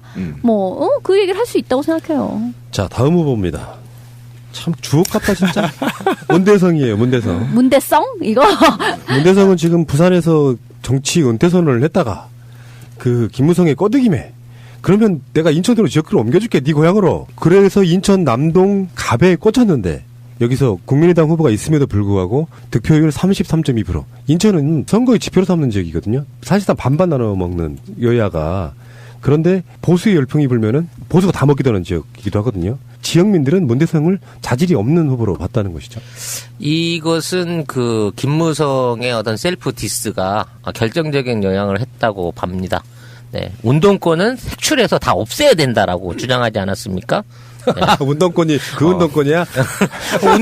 대표적인 운동권이잖아. 스포츠! 무브먼트가 아니고. 근데 어쨌든 이 아이가 받은 득표율을 보면 33.2인데요. 박근혜 지지율보다 낮거든요.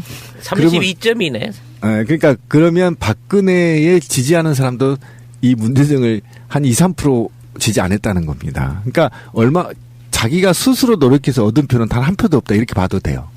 사실 이게 국회 선진화법 무산되면 이 친구가 앞에서 몸빵 뛸 가장 대표적인 후보였는데 지금 운동권이 사라졌으니까 새누리도 참 운동하기 힘들겠네 앞으로. 뭐 이따가 다시 나오겠지만 그 비슷한 역할로 이만기 씨도 계셨고요. 아하. 근데 아무리 여당세가 강한 지역도요. 문대성처럼 표절 시비가 마무리도 안 된 상태의 부도덕한 사람을 자기 고향이란 이유만으로 부산에 있던 사람을 끌어올려갖고 인천에 내리꽂아요. 그러면 기분 나쁘지. 저희들 본인들 입장에서는. 그런 것에 대한 심판이라고 보고 일단 자질도 없는 사람이었고요. 오죽하면 문더리코라는 표현이 붙었어요. 논문을 쓰는데 어떤 일말의 양심도 없이 그대로 오타까지 갖다 쓰는 사람이 국회의원 다시 한번 해먹겠다고 나오면 이거 심판해 주는 것은 진짜 민심의 승리 맞습니다. 당선됐다 그러면 우리 입장이 얼마나 분하겠어요. 다음으로 가겠습니다. 정말 주옥 같은 사람이 너무 많아가지고 더 언급하지 못함을 죄송하게 생각해요. 서대문 의뢰 정두환. 거물인데 나름. 정두원은 이제 친이의 인사로서 물론 뭐 이명박 정권 초기에 떨고져 나갔다라고 그러는데 이재호와 함께 이제 마지막 남아있던 친이 인사들이 다 떨고져 나가는 분위기거든요. 정두원은 국민의당이 존재했음에도 불구하고 득표는 39.9%, 그리고 당선된 사람은 더불어민주당의 김영우 후보고요. 48.9, 국민의당이 11.2 이렇게 가져갔습니다. 이런 지역에는 자기들 이름값만으로 정치를 헤쳐먹는 새누리당 표가 그 국민의당 쪽으로도 일부 이동한 게 아닌가 싶어요. 어쨌건 정도는 앞으로 볼 수 없고요. 하여튼 뭐 공천 살생부라고 돌려가지고 사실상 그 어떤 총선 과정 안에서 어떤 경선의 불공정 경선의 그 한 축을 담당했던 인물인데 지지를 지가 받은 거지. 살생부에 지 이름 몰래 써져 있는지는 몰랐었나 보지. 네. 자, 그 다음에 이 사람도 그러네요. 사실상 정계 은퇴에 가까운 걸 받아야 되겠네요. 조전혁. 전교조 저격수지만 전교조한테 돈 갚느라고 정신없는 개새끼. 개쓰레기입니다, 이 새끼는 아주. 조전혁은 41.8, 그리고 더불어민주당의 윤관석 후보는 55.5. 이렇게 해서 압도적으로 15% 정도의 지지율 차이로 낙선됐습니다. 굿바이, 전혁. 그래도 빚은 꼭 갚아라잉? 그렇게 계속. 초저녁 끝발은 개끝발이라고 하잖아요. 근데 이 친구가 누라이트계 이제 그 의원이었거든요. 근데 국회의원이 법을 지켜야 돼요. 근데 공개적으로 어긴 놈입니다. 그래서 임기 기간 내에 또는 법원으로부터 손해배상 청구까지 받은 되게 보기 드문 캐릭터야, 얘가. 아니, 얘는 사실상 가압류인가 뭐 아무튼 압류 처분 받은 상황에서 뭔 돈으로 지금 공탁금 냈는지 그거부터 조사해 봐야 돼, 사실은. 그것도 안 갚았거든. 아직 다 못 갚은 상태에서 공탁금 낸 거 아니야. 선거 비용은 보전 받았겠네요. 이게 이제 그거를 압류해서 고스란히 전교제 줘야지. 좀 만감이 교차해요. 노원병인데요. 이준석인데 언론상에서는 뭐 안철수와 이준석이 굉장히 박빙이었다가 선거 막판에 오면서는 안철수를 띄웁니다. 그래서 이준석을 약간 좀 내리는 분위기였다고.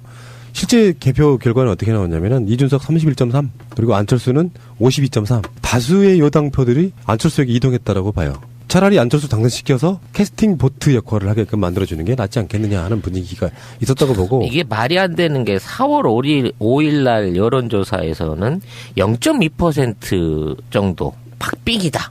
뭐 이런 조사가 있었는데 여론이 이렇게 순식간에 훅 가나?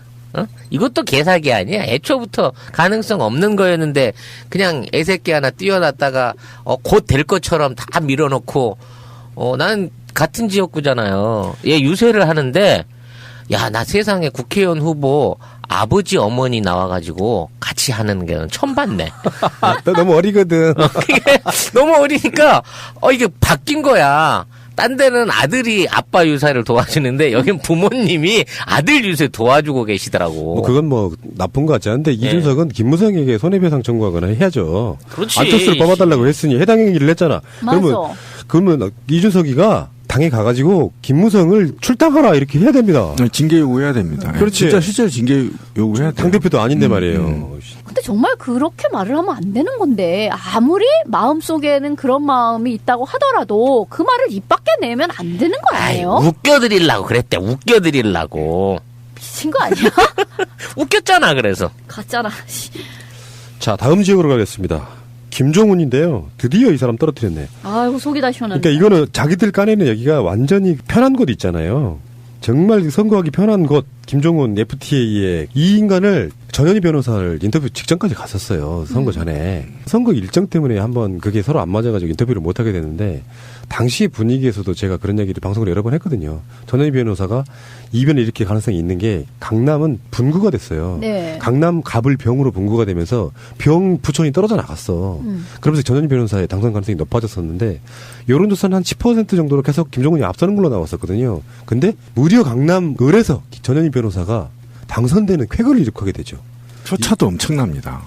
6,624표 차. 예. 어쨌든 김종훈 씨가 그동안에 FTA 체결을 이후에 정말 말도 안 되는 한미 FTA를 체결하고 그거에 대한 대가로 강남에 나간 거거든요. 예, 보상을 받은 거죠. 거기에 따른 보상을 받은 건데 이번에 제대로 심판했다. 이렇게 보시면 되죠. 그것도 더더욱이 우리나라의 부자들이 살고 있는 지역에서 이제는 FTA에서 가장 수혜를 받던 그 지역에서 김종훈을 버렸다. 이렇게 보시면 됩니다. 근데 뭐 골목마다 막 플랜카드 같은 거 붙이잖아요. 거기에 그런 플랜카드를 붙였다 그러더라고요. 재산세 이런 걸 낮춰야 된다. 막 이런 정말 치사 빤스 같은 그런 플랜카드를 붙이고 그랬대요. 근데 그랬는데도 떨어진 거지. 그런데도 떨어진 거예요. 예. 그러니까 강남 사람들이 지금 정말 전환이다라고 생각을 했다는 거죠. 그러니까 강남 사람들이 세금을 덜 내고 있어도 속으로는 세금 더 내야 되는데 하고 있다라는 겁니다. 왜 그러냐면 미국의 부자들은 세금 더 내겠다고 지금 난리잖아요. 그러니까 그런 영향이 좀 있었다는 겁니다. 그런데 거기다 더 깎아주겠다 그러면 저 미친놈 아니야? 이렇게 된 거지.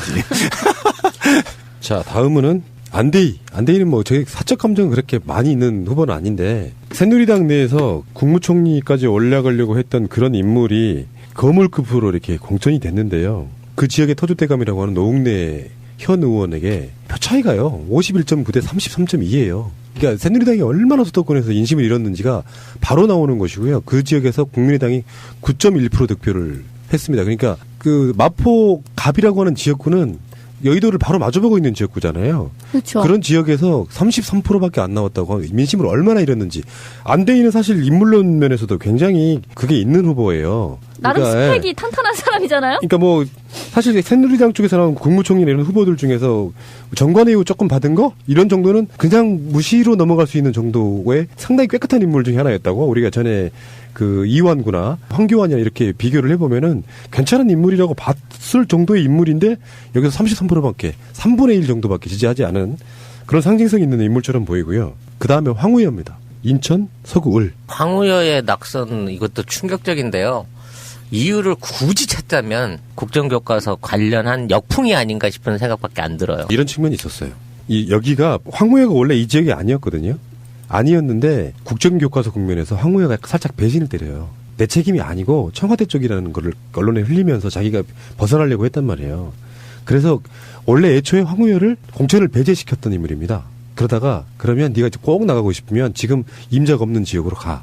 이렇게 내리꽂은 지역이에요. 아무래도 황우여의 입김도 남의 동네 가서는 안 먹혔다는 얘기죠. 그러니까 여기가 무슨 쓰레기야? 그렇지, 뭐 이렇게 받아들이는 거지. 그러니까 말씀하신 국정교과서랑 이게 맞물리면서 퇴위 심판을 제대로 받았는데 국민의당 후보가 나왔음에도 불구하고 이 지역에서 황우여는 37.9%, 그리고 신동군 더불어민주당 후보는 45.8%. 저 많이 났습니다. 예, 인천이라고 하는 지역에서 반반 정도는 여당세가 좀 높을 수 있는 지역도 어쨌든 이정현 효과가 좀 있었다고 봐요. 이 지역들이 서로 그러니까 주거니 받거니 하면서 어쨌든 소통이 돼 있지 않겠느냐 보이지 않는, 우리도 좀 반 새누리당은 한두 석 나와야 되는 게 아니냐라는 정서들이 좀 있었다고 봐요. 그동안 새누리당에 대한 너무나 뭐라 그럴까 지역에 대한 일방적인, 오히려 대구가 사실은 새누리당을 계속 밀어줌으로 인해서 발전이 저해됐거든요.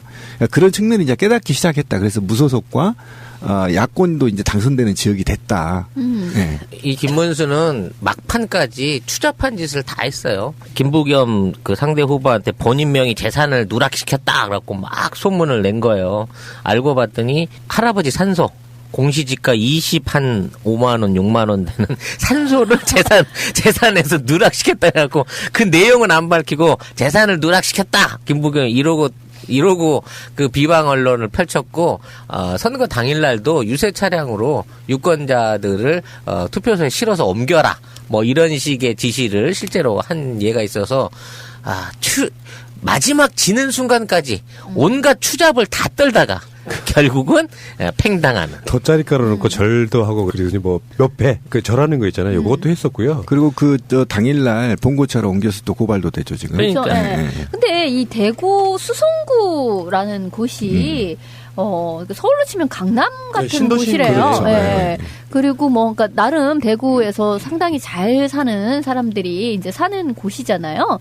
근데 대구가 전통적으로 어쨌든 계속 여당이었을 뿐만 아니라 친박, 이번에는 진박 경쟁이 일어날 정도의 그런 지역인데 여기에서 상당히 이제 신도시이고 잘 사는 사람들이 모여 있는 사람들이 전혀 다른 종류의 선택을 했다라는 것은 대구가 이제 변화의 시작을 보여주는 게 아닌가라는 생각이 들어요. 대구 화이팅입니다. 정말로 감사합니다. 이런 생각 좀 들고.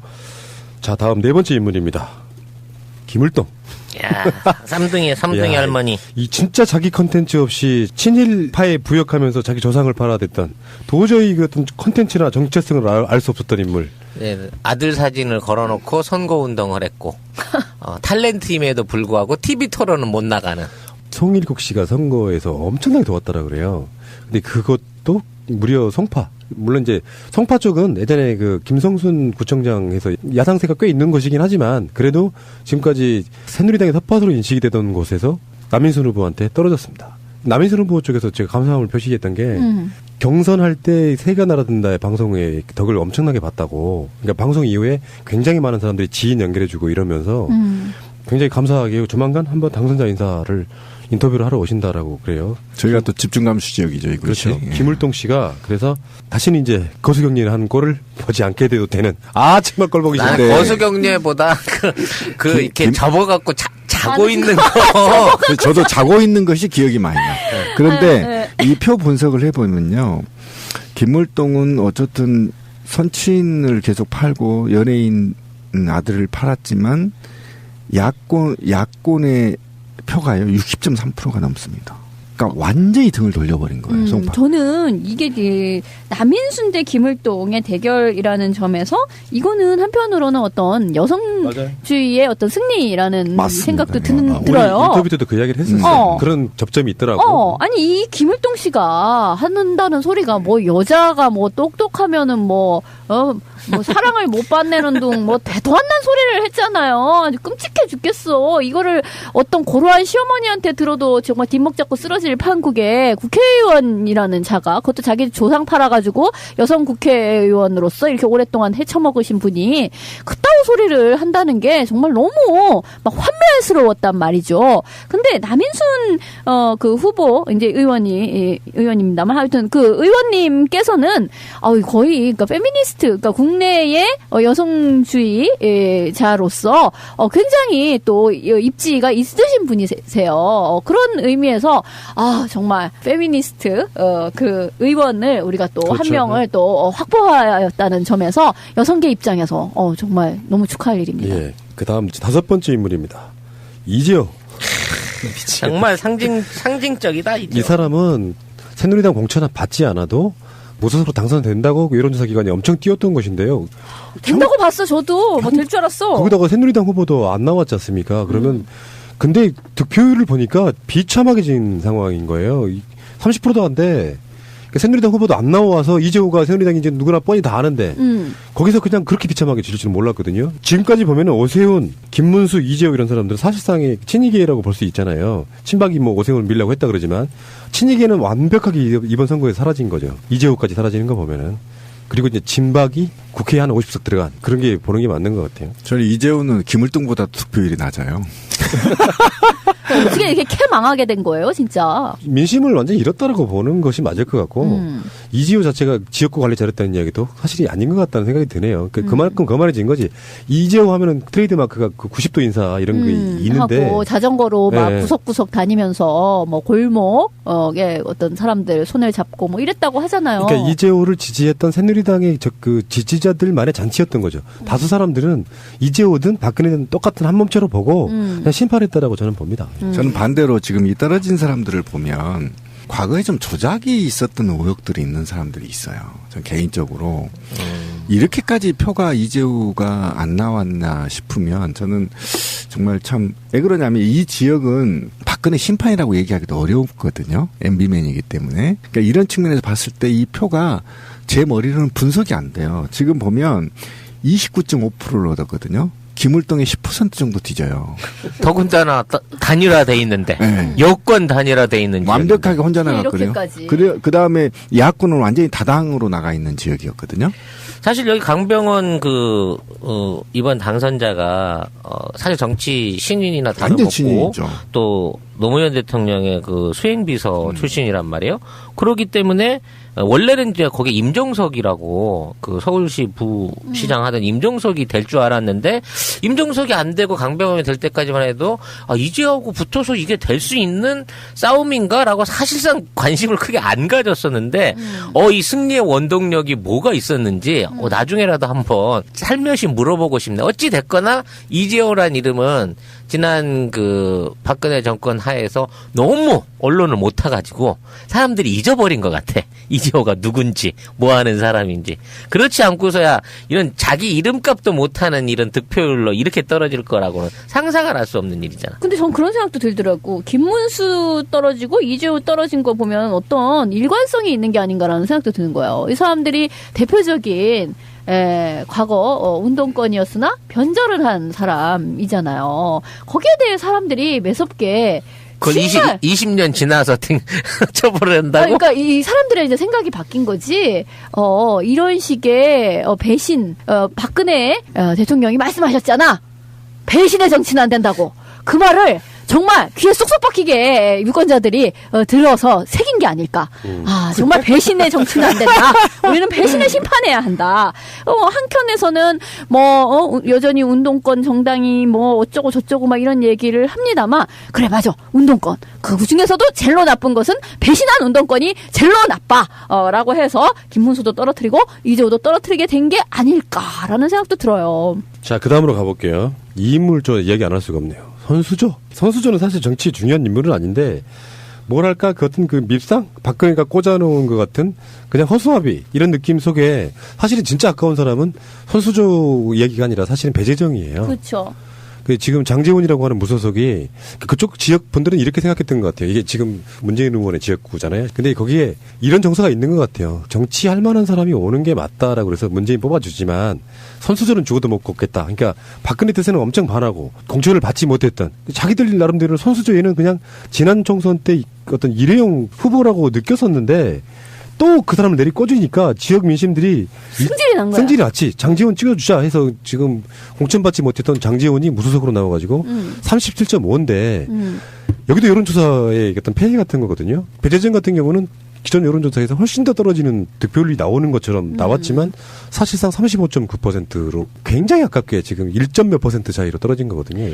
정말 안타깝겠지만 이건 손수저거한테 하는 얘기예요. 퇴임하는 퇴역 정치인 둘 무등 타본 걸로 그냥 인생의 마지막 추억이다라고 생각하고 그냥 조용히 가세요. 네. 최경환하고 김무성이 무려 다리를 들어서 이렇게 들어 올렸어.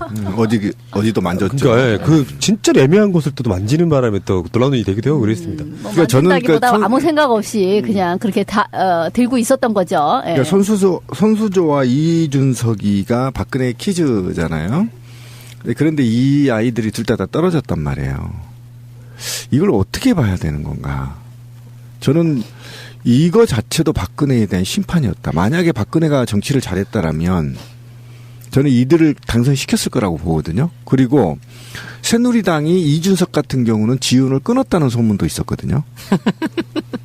이것이 사실인지 아닌지는 모르지만 그렇고 이준석 끊기만 했어요. 딴 후보 당선시켜달라고까지 했는데. 선수조도 마찬가지인 거죠. 그러니까 이 아이들이 양심선언을 해야 돼요. 이제는 새누리당의 폐해에 대해서 내 인생. 김대중 대통령은 굉장히 권위적이지 않으세요. 전혀 그렇지 않으세요. 다시는 이러면 안 되겠다라는 교훈을 갖는다면 그거는 아주 나쁜 경험만은 아닐 거라고 생각해요. 그래요. 저에게는 지금 가장 중요한 게 희망을 잃지 않는 것 같아요. 제가 제일 와닿았던 거는 그 한 권을 딱 읽고 나니까 불끈 용기가 솟았어요. 왜 그런지 모르겠어요. 하여튼 그 책이 저한테 준 가장 큰 선물이 아닐까. 제가 좀 행복해지네요. 그 말 들으니까. 행동하는 양심이 됩시다. 행동하지 않는 양심은 악어입니다. 김대중이 남긴 불멸의 유산, 행동하는 사람들의 책. 기적은 기적처럼 오지 않는다. 트위터가 진짜 언론입니다. 이번 결과로 인해 가지고 다시는 안 볼 인간들이 정말 많다는 게 너무 좋아요. 네. 다시 안 보는 거 맞아요? 이것도 재처리 되는 거 아니야? 아니 어쨌든 간에 트위터 같은 데서 짤로 돌고 있는 다시는 안 봐도 되는 사람들 사실상 제기 불가능한 사람들 꽤 많아요. 무명일수록 제기는 할 수 있겠지만 유명인일수록 제기가 힘든 사람들도 많고 16명을 꼽아봤는데 자 주옥 같다 정말. 자 첫 번째 오세훈입니다. 오세훈은 서울 시내 종로에 있는 엄마들이 심판해 준 것 같아요. 이야, 진짜. 맞습니다. 이것들이 아직도 정신을 못 차리고 무상급식은 안 된다고 개구라를 고집스럽게 피웠다죠. 홍준표가요 무슨 인터뷰를 했냐면은 이번 선거의 참패는 그 중앙에 있는 정치인들이 잘못해서래. 사실은 경남에서는 홍준표가 표 반 맞고 날아간 거거든요. 생각해보면 그래. 정말 정신없는 새끼야 그 새끼는. 아니 오세훈이 어떻게 해서 진짜 서울시장에서 물러나게 되었는지를 다 알고 있는데 이 사람이 띡하니 종로에 나선 것만으로도 정말 너무 코미디다라는 생각이 드는데 아니나 달라? 무슨 새누리당에서는 막 이 사람을 띄워 제끼면서 뭐 이게 보수의 꽃갈콘 또 막 이런 얘기를 하면서 갑자기 이 사람이 무슨 대선 차기 대선 주자 뭐 이런 소리를 하는 걸 보고 피가 거꾸로 솟는 줄 알았잖아요. 심지어는 오세훈이가 돌아와서 서울시장 때 못다한 일들을 서울시에 이뤄야 된다는 거야. 씨발 사회 얼마나 살벌한 얘기야. 뭘 하겠다는 거야. 도대체 뭘 못 이뤘다는 거야. 그때 빚을 그만큼 지고 쓰레기 같은 건축물을 그만큼 남겼으면 되는 거지. 뭘 더 하겠다고 돌아오겠다는 거야. 야, 씨. 그러니까 이거는 우리들이 뭐 다른 에피소드 얘기를 했습니다만 친박 박근혜 쪽에서 대선 주자를 밀어보려고 그냥 급히 꼬은 인물인데 여지없이 심판을 당한 거고요. 정말 저는 오세훈이 떨어지는 걸 보고 저는 처음에 그 여론조사가 계속 나올 때 종로 분들은 생각이 없으신가 이렇게 생각을 했었거든요. 설마 뭐 이런 느낌. 실제로 종로는 구조상 그렇다라고 그래요. 청와대 쪽은 조금 부촌이고 그 반대 쪽은 살짝 좀 약간 좀 더 못 사시는 분들인데 그쪽에서마저도 오세훈 표가 굉장히 많이 안 나옴으로써 오세훈은 40%도 못 채우고는 새누리당 자체가 갖고 있는 이번 선거에서 심판의 표본처럼 딱 당한 케이스다라고 보시면 그렇죠. 역시 종로는 정치 1번지가 많은 게요. 종로 정치 1번지를 감안해서 봤을 때 새누리당이 얼마만큼 또는 오세훈이가 서울시에서 얼마만큼 배척당하고 있는지. 그렇지. 예, 최소한 아까 말한 대로 되게 여기가 이렇게까지 많이 맞아요. 나오지 52.6하고 39.7이면요. 거의 51, 49 정도 그런 네, 느낌이었잖아요. 완전히 완패였어요. 최소한. 지금 완패인데 거기다가 이제 여기는 여러 당들이 나온 곳이거든요. 10번. 예, 10번까지 10번까지 있는 당이었는데 국민의당까지 합치면요. 거의 정말 오세훈이 이제 정치 생명 끝났습니다. 서울 시민들 맞아요. 정말 대단하고요. 종로 시민들 대단합니다. 제기 불가능한. 차근차근 밟았지. 지금 등다리를 밟았어. 거기다가 박근혜가 또 총회했던 후보거든요.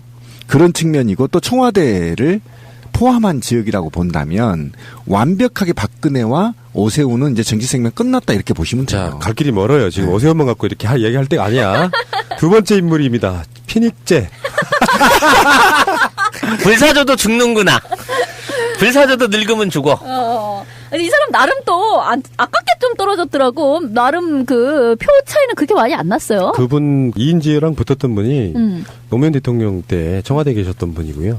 노무현에 살아있는 분이 이인재를 정치 생명을 이제 끝내버린. 이분도 이제 나이가 있고 뭐 그렇다 보니까 다음 선거에 나오겠습니까? 뭐 나올 수도 있지. 아무튼 이분은 저류학계에 큰 적적을 남기셨어요. 저류학계. 불사조가 철새라는 거를 최초로 증명해내신 분이죠. 그러니까 이거는 정말 대단한 건데요. 이제 갓 51살짜리한테 대선 후보까지 나왔던 자가 졌어요. 그것도 무려 한 6, 7% 정도 차이를 냈거든요. 야당 합치면.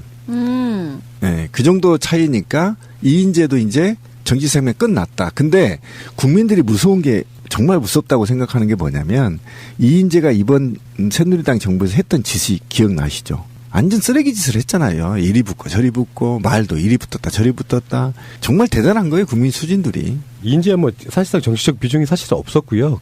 노역이 있지. 최고위원회에 앉아가지고 박근혜 빨기 바빴던 그런 인물이에요. 그리고 비중이 별로 없다 보니까 언론에 막말을 해도 크게 보도되진 않고 우리만 알고 있는 정도로 별 막말들을 엄청 했거든요. 근데 이런 식으로 해도 어떻게 정치를 이렇게 오래 헤쳐먹을 수가 있는지.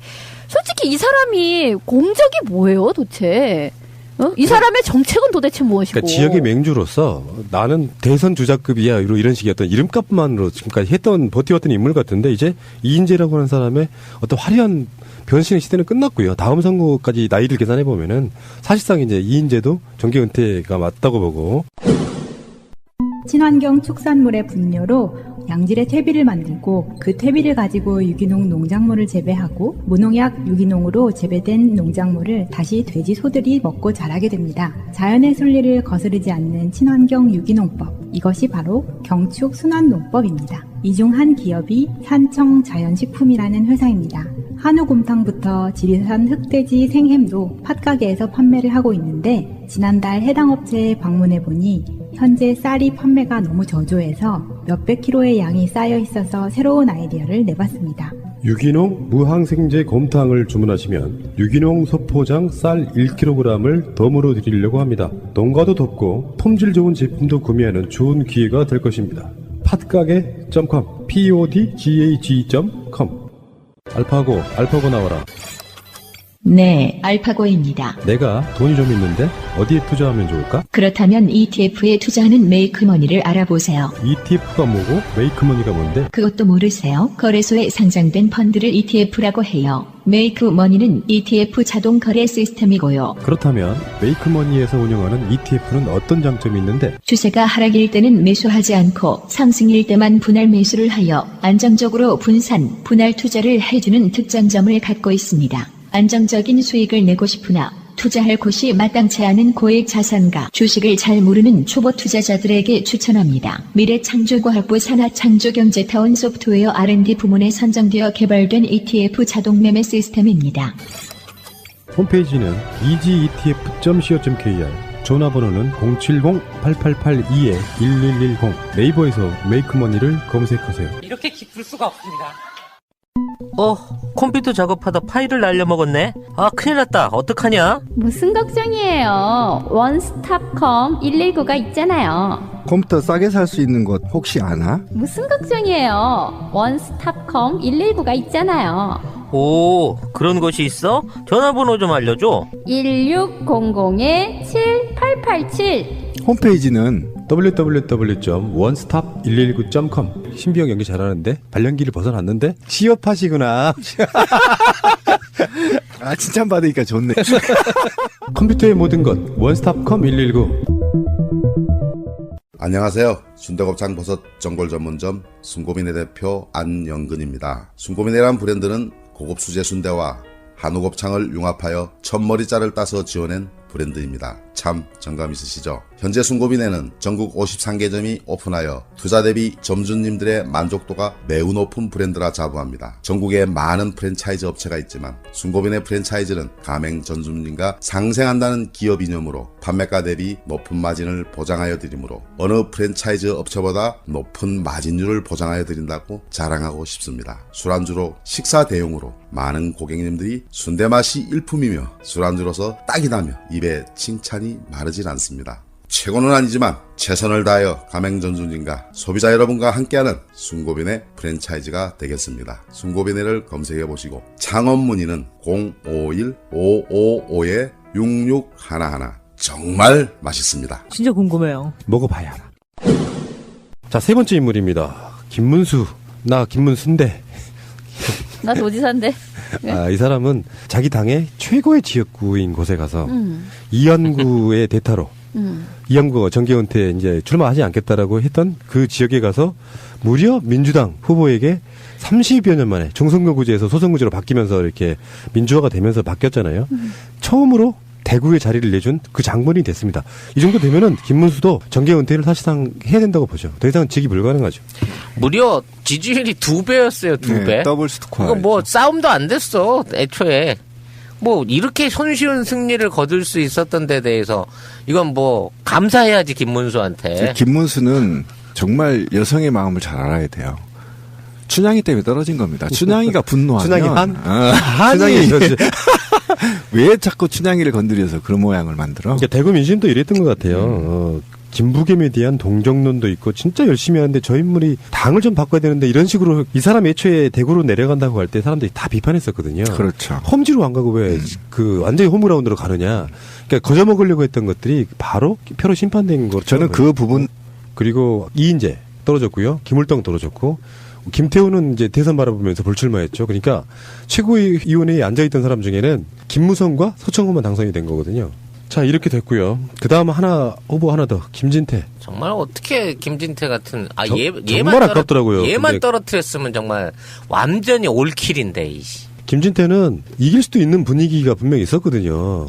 근데 그 느낌만 갖고, 야, 저건 꼭 떨어뜨려야 돼 했는데, 결국에는 김진태는 50.5, 그리고 허영 더불어민주당 후보는 45.9. 이렇게 해서 결국은 떨어지더라고요. 그 출구조사에서는 아마 떨어지는 걸로 나왔을걸요?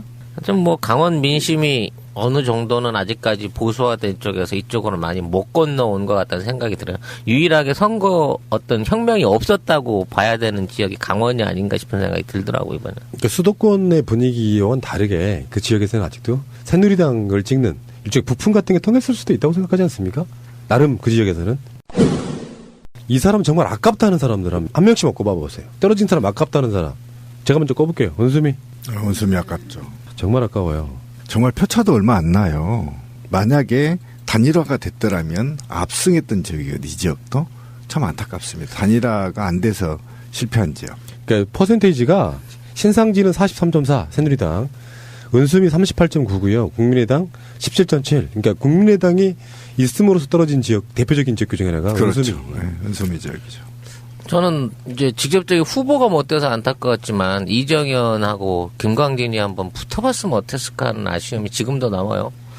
사실상 그 당시 여론조사 할 때는 이정현이를 노관교도 충분히 이길 수 있다는 게 나와서 일종의 마음의 위안을 받았었는데 막상 져버리고 나니까 에이 그러면 똘똘이 광진이 한번 거기서 개운하게 붙어보게끔 근사한 싸움판 한번 벌려주지 그거 못 벌려줬나 하는 아쉬움이 남네요. 저는 강동원 의원이 너무 안타까워요. 여기 순천부터 이야기를 좀 해보면 거기도 마찬가지로 국민의당이 11.8 그리고 더불어민주당이 39.1이니까 둘이 합쳤으면은 50% 나옵니다. 그러니까 그럼요. 그 방심하다가 내준 곳이 두 곳이 그것이에요. 전북이 하나, 전남이 하나. 새누리당 절대 안 돼. 여론조사도 계속 앞서는 걸로 나왔잖아요. 그렇다 보니까 전혀 야권 내에서 정비할 새도 없이 뭐 나름 이정우 의원은 그 나름대로 자기 지역에다가 예산 폭탄 쏟아부었다고 하니까 고정표도 있는 것이고요. 야권의 분열이 표를 준 곳인데 송 작가님 말씀처럼 김광진 의원이 나갔으면 어떻게 됐을까 궁금하긴 하지만 특별히 야권 분열돼 있다 그러면 크게 달라질 것 같지는 않습니다. 모르죠. 그 젊은 친구가 거기서 휘젓고 다니면서 어떤 바람을 일으켜가지고 의회 그 대승을 한번 거뒀다고 하면 이것도 상당한 대첩거리가 될 수 있는 거였는데 네. 아까운 고기를 살려보냈습니다. 지금. 전북 순창으로 갑시다. 강동원 의원은 지금 참 아깝다고 생각하는 게 최종 개표를 했더니 강동원 의원은 2위예요. 표차가 11,000표 차이밖에 안 나요. 국민의당이 1위로 당선이 됐는데 39.1, 강동원 24.9. 이 인물 자체가 주는 어떤 상징성 때문에 정말 아깝다는 생각이 드네요. 그렇다고 해서 더불어민주당 후보가 단일화할 수 있는 대상도 아니잖아요. 되게 지금 오소독스한 뭐 이런 지역구였다는 생각이 좀 나고. 다음에 광주 서울에 양양자가 아까워요. 그렇죠. 그러니까 그 지역의 어떤 그 심판에 밀리면서 인물을 아깝게 놓친 게 아닌가 저는 그렇게 생각해요. 그렇죠. 2주가 아니라 4주, 한 달만 거기서 본격적으로 유세할 수 있는 시간을 줬으면 결과는 달라졌을 거라고 생각해요. 그러니까 그쪽 전체적인 흐름이 더민주에 대한 심판 이런 성격이 있었기 때문에 불가피하게 그런 그 바람을 타고 떨어지는 그런 경우라고 봐야겠죠. 근데 수십 년을 거기에서 맹주로 있던 사람들을 이제 신인이 2주 만에 가서 이긴다는 건 이 정도면 대승한 거거든요. 포기하지 말고 새로 영입된 젊은 사람들이 끊임없이 지역에서 커뮤니케이션을 한다면 다음에 당선됩니다. 그래야 정치가 바뀌고 새로운 정치를 하게 되는 거죠. 사상 최고의 선거 사범이 현재 조사받고 있습니다. 네. 그리고 아까 그 지금 말씀하신 거에 곁들여 가지고요. 선거가 끝나자마자 선거 사무소 압수수색한 대상이 누구냐면은 울산 북구의 윤종호 무소속이지요? 그러니까 실제로 윤종호 당선자하고 울산에서 두 군데에서 통합진보당 출신들이 당선이 됐거든요. 그러니까 네. 민중연합당은 당선자를 못 냈지만 통합진보당 출신의 국회의원이 2명이 당선된 거거든요. 근데 바로 거기를 압수수색을 해버리더라고요. 뭐 때문에 압수수색을 한 거예요? 그 정확히 어떤 혐의가 있다는 그냥 거예요? 단순히 선거법 위반 그렇죠. 혐의가 있다고 갔는데 선거 피켓 3개 들고 갔답니다. 압수해서. 그러니까 어떤 것이 선거법에 위반됐다는 거예요? 아니 일단 간 거지. 가서 뒤져봐서 있으면 뭐 들고 나오려고 그랬는데 커피 믹스도 없었나 봐. 선거용 피켓 3개 들고 갔대요. 새누리당 후보를요. 무소속 후보가 당선 61.5% 득표해가지고 어마어마하죠. 이것도 전국 1, 2위권이에요. 그 새누리당 후보를 23% 차이로 누르고 당선됐어요. 울산에서 통합진보당 출신 후보가 그렇게까지 공격을 해댔거든. 김무성이도 가가지고 통합진보당 후보들이 지금 다시 국회의원 나오려고 한다고 색깔론을 엄청 핀 것이 바로 이 지역이에요. 네, 맞아요. 그럼에도 불구하고 이 지역에서 당선을 될 정도면은 새누리당이 완전히 민심을 잃은 거죠. 울산에서 나왔던 아까 말한 그 압수수색 당한 윤종호 후보하고 동구의 김종우 후보가 다 통합진보당 계열입니다. 근데 어쨌든 저는 정치보복이라고 생각해요. 박근혜 정부의 패배를 그렇죠. 분풀이하는 정도. 그래서 지금 시민사회단체가 지금 들고 일어났습니다. 보복정치 중단하라. 아무튼 이번에 14일 날 대검찰청 발표로는 당선자 253명 그러니까 그 지역구 당선자 253명 중에 104명이 입건됐대요. 그 역대 최고 숫자고 그중에 98명이 수사 중이라고 하는데 최소한 10명에서 15명 정도는 배지 도로 달아보지도 못하고 뜯기지 않을까 싶은 생각이 드는데요. 보통 선거 끝나고 지난 총선 때 그랬는데요. 한 10명 이상이 떨어져 나가요. 그럼요. 문제는 새누리가 1명 떨어져 나가고 더민주가 9명 떨어져 나가면 이건 분명히 문제가 있는 거지. 98명 중에 90%가 새누리당 후보예요. 네, 야권 후보가 7명인가 밖에 되지 않아요. 아, 그래요? 네. 야, 더 좋은데? 그거는 여기다가 붙여야지. 오죽했으면. 오죽했으면. 제가 그 시민의 눈에서 제보받은 경우가 그 사실상 영남이 있잖아요. 영남이 거의 돈 선거했었어요. 지금 경남이. 아하. 계속 제보 들어왔습니다. 식당에서 저한테 이게 전화로 계속 제보 들어왔는데 식당에서 2만 원씩 돌리고 밥 사주고 또 후보가 오고 근데 그거를 신고하는 사람이 얻어먹었기 때문에 자기도 걸리니까 그냥 알고만 있으세요 신비님 이렇게 전화가 엄청 많았어요. 근데 실제로 서울에서도 그렇고 다른 모임으로 해서 식당에서 사람들을 모아서 밥을 먹이고 있는데 우연히 지나가던 후보자가 와서 인사를 하는 거예요. 그렇지. 근데 밥값이 계산이 돼 있는 거야 갑자기. 누가 계산했는지 몰라.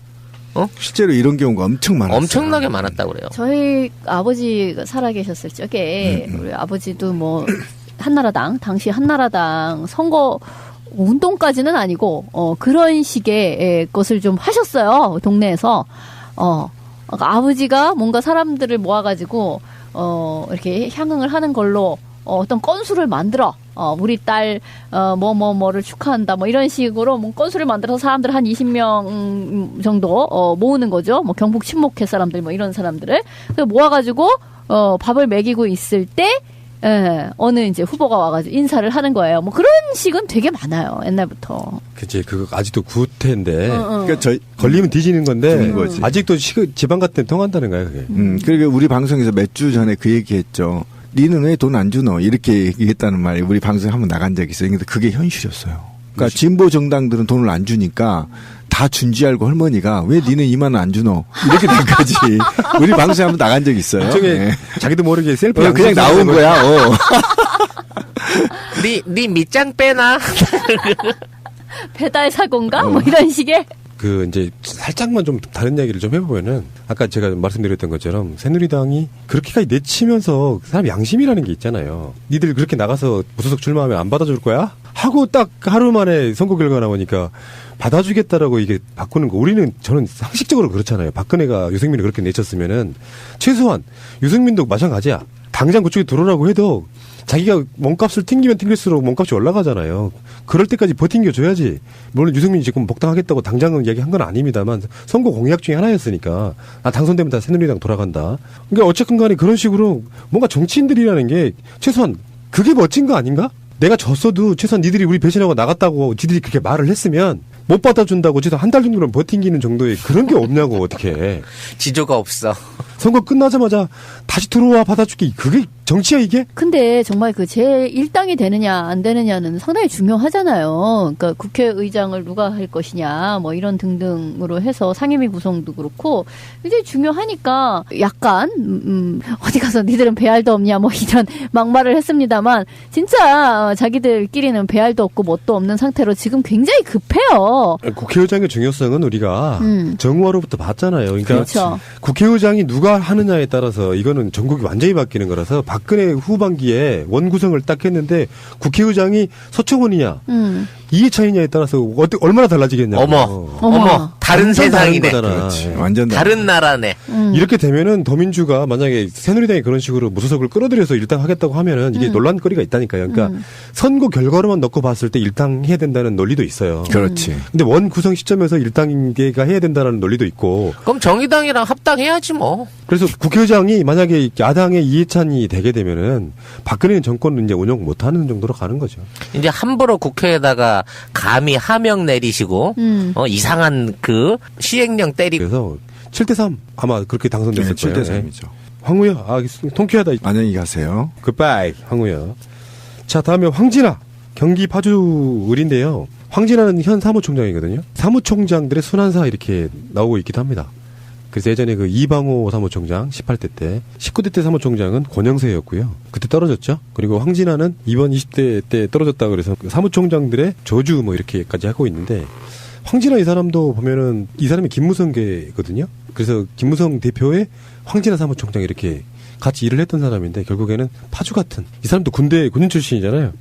파주 같은 데서도 낙선하게 되는 아주 비극적인 결과를 가져왔습니다. 설마 내가 떨어지리? 이 사람들은 그런 얘기가 있잖아요. 인물론이네 뭐네 해갖고 어떤 대단한 요직을 맡고 있으면 인물이 대단한 것처럼 이렇게 표현을 하고 있습니다만 파주에서도 낙선하게 되는 비극적인 결과를 가져왔습니다. 굉장히 보수주의가 있었거든요. 네, 파주는 워낙에 그렇죠. 보수적이고 뭔가 북한 관련된 안보 이슈에 가장 민감하게 반응할 수밖에 없는 그런 지역인데 황진아 이 사람이 어쨌든 군 출신이고 좀 극우 성향의 이런 후보인데 이 사람이 떨어졌다는 것도 상당히 의미가 있는 거죠. 이 지역이 이렇게 안 먹힌다는 거잖아 이제. 예. 거대 여당의 사무총장이었던 사람이 떨어지는. 자, 다음 인물 권영세입니다. 이 사람도 재기 불가하겠네요. 저번에 떨어져 이번에 떨어지면은 연거푸 이렇게 떨어지면은 민심을 이 사람을 얻지 못한다 그러면 다음 선거 때는 인물을 갈 수밖에 없죠. 인물을 갈아치울 수밖에 없는 인물. 그래서 영등포에서 신경민 후보에게 낙선했습니다. 이 사람이 부정투표 관련한 어떤 핵심 코어로 지금 의심을 받고 있는데 국회의원이 됐으면 이게 또 여러 가지 불체포 특권이라든지 뭐 이런 걸로 좀 복잡하겠지만 이번 여소야대 국회에서 이 사람이 청문회에 한번 끌려 나오는 꼴을 봤으면 좋겠네요. 예. 이런 지역에서는 지금 국민의당 후보가 18.7% 가져갔고요. 신경민 후보 41.1, 권영세 37.7에서 굉장히 박빙이었는데 되게 조마조마하더라고요. 그 개표 초반에 신경민 떨어지는 거 아니야 했지만 결국엔 당선이 되더라고요. 권영세 아웃 굿바이. 자, 마지막 정말 재미있는 인물이에요. 선거 당일날 우리가 이 에피소드 녹음하다 보니까 이만기 후보에 대한 이야기가 굉장히 길게 나갔어요. 근데 선거법 위반이라는 거야. 처음에 올렸다가 5분 만에 내렸어요, 에피소드를. 생각해보면 맞아요. 선거 당일날은 어떤 선거에 출마한 어떤 인물에 대한 비판, 비방을 좀 하는 것은 금지되어 있는 상태에서 그걸 내리고 편집을 다시 했어요.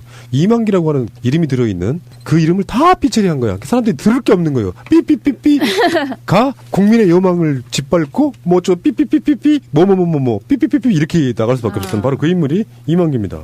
김의 이야기는 안 할 수가 없는 게 일단 이만기가 그 색깔론을 제기했다는 부분도 우리들 이야기 나름대로는 굉장히 분노했지만 김해 전체에서 국회의원 선거만 있었던 게 아니고요. 김해 시장 선거도 있었고 지방 선거도 있었고 굉장히 많은 선거가 있었는데 그 지역에서 전부 다 흔히 말하는 친노 후보들이 다 당선되는 그런 지역이 돼버렸어요. 이번 선거에. 사실 이만기를 상대 후보로 세워준 새누리에 감사해야 될 거예요. 이런 컨텐츠 없고 얘도 말하자면 열린우리당으로 지난번에 총선에 나갔던 철새 아니겠습니까? 이 철새를 상대로 해서 김경수 후보는 전국 최다 득표. 그랬어요? 예, 1위를 할 수 있는 발판을 삼았죠. 지근지근 밟았다고 봐야지. 그러니까 김해 갑과 을을 모두 더민주가 가져갔고요. 김해 시장 재선거, 기초의원 재선거, 비례대표 등 해서 모두 더불어민주당이 승리한 지역이 됐습니다. 결국은 제가 보기에는 이만기 효과도 있다고 봐요. 이 새끼들이 우리를 무시해? 감히 이만기 같은 놈을 꽂아? 했던 어떤 지역 민심도 분명히 있었다고 보는 거죠. 페루에 가면 안데스 산맥이라고 있어요. 거기서 나오는 슈퍼푸드 예. 뿌리 식물인데 마카라는 식물이 있는데 해발 4,000m 넘는 고산 지대에서만 자란다. 고대 잉카 문명에서는 금보다 이게 더 비싸게 팔렸다고 할 정도. 그 마카 플러스 산삼, 우리나라의 산삼. 남미에서 제일 잘 나가는 식품에다가 삼삼을 합쳤다. 뭐 이런 개념인 거지. 남미에서는 인정받은 마카 그리고 아시아 대륙에서 최고인 산삼이 만났다고 하니 미 항공우주국 나사에서 우주인들이 먹는 식량으로 선정할 만큼 세계적으로 검증된 완성식품입니다. 검색을 해보시는데요. 마카산삼 회사 이름이 영한네이처고요. YHNATURE 영한네이처.com 또는 co.kr 여기가 오리지널이라는 말씀 꼭 드리겠습니다. 마카 녹용과 청소년용 마카 어린이용 마카도 있습니다.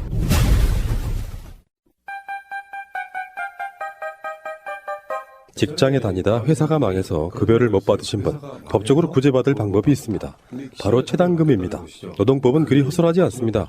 못 받는 것이 당연한 것이 아니라 받는 것이 당연한 것입니다. 회사가 망해도 사장은 잘 살고 있습니다.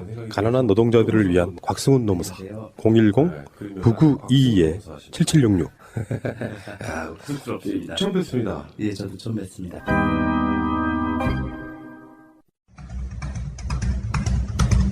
몽골에서 들어온 말뼈를 그거를 아주 미세 분말가루로 갈아가지고 환으로 만들면 칼슘의 흡수율이 굉장히 높다네요. 특히 몽골 말은 뛰어납니다. 식약청에서 이미 정밀 검사 해가지고 합격한 식품이에요. 칼슘의 흡수를 돕는 마그네슘이라든지 비타민 C라든지 비타민 D3를 첨가해가지고 나이 드신 분이나 폐경 전후의 여성들한테 다육기에 있는 청소년한테도 좋은 효과를 낼 수 있겠죠. 말이 지금 칼슘의 대명사 같은 거구나. 대명사죠. 원래는 근데 그게 비싸고 못 먹으니까. 말뼈로 만든 칼슘 보충제 마슘한 www.한글로 칼슘명가.com 070-4241-4545 말로 만든 칼슘 환이란 뜻이에요. 마슘한.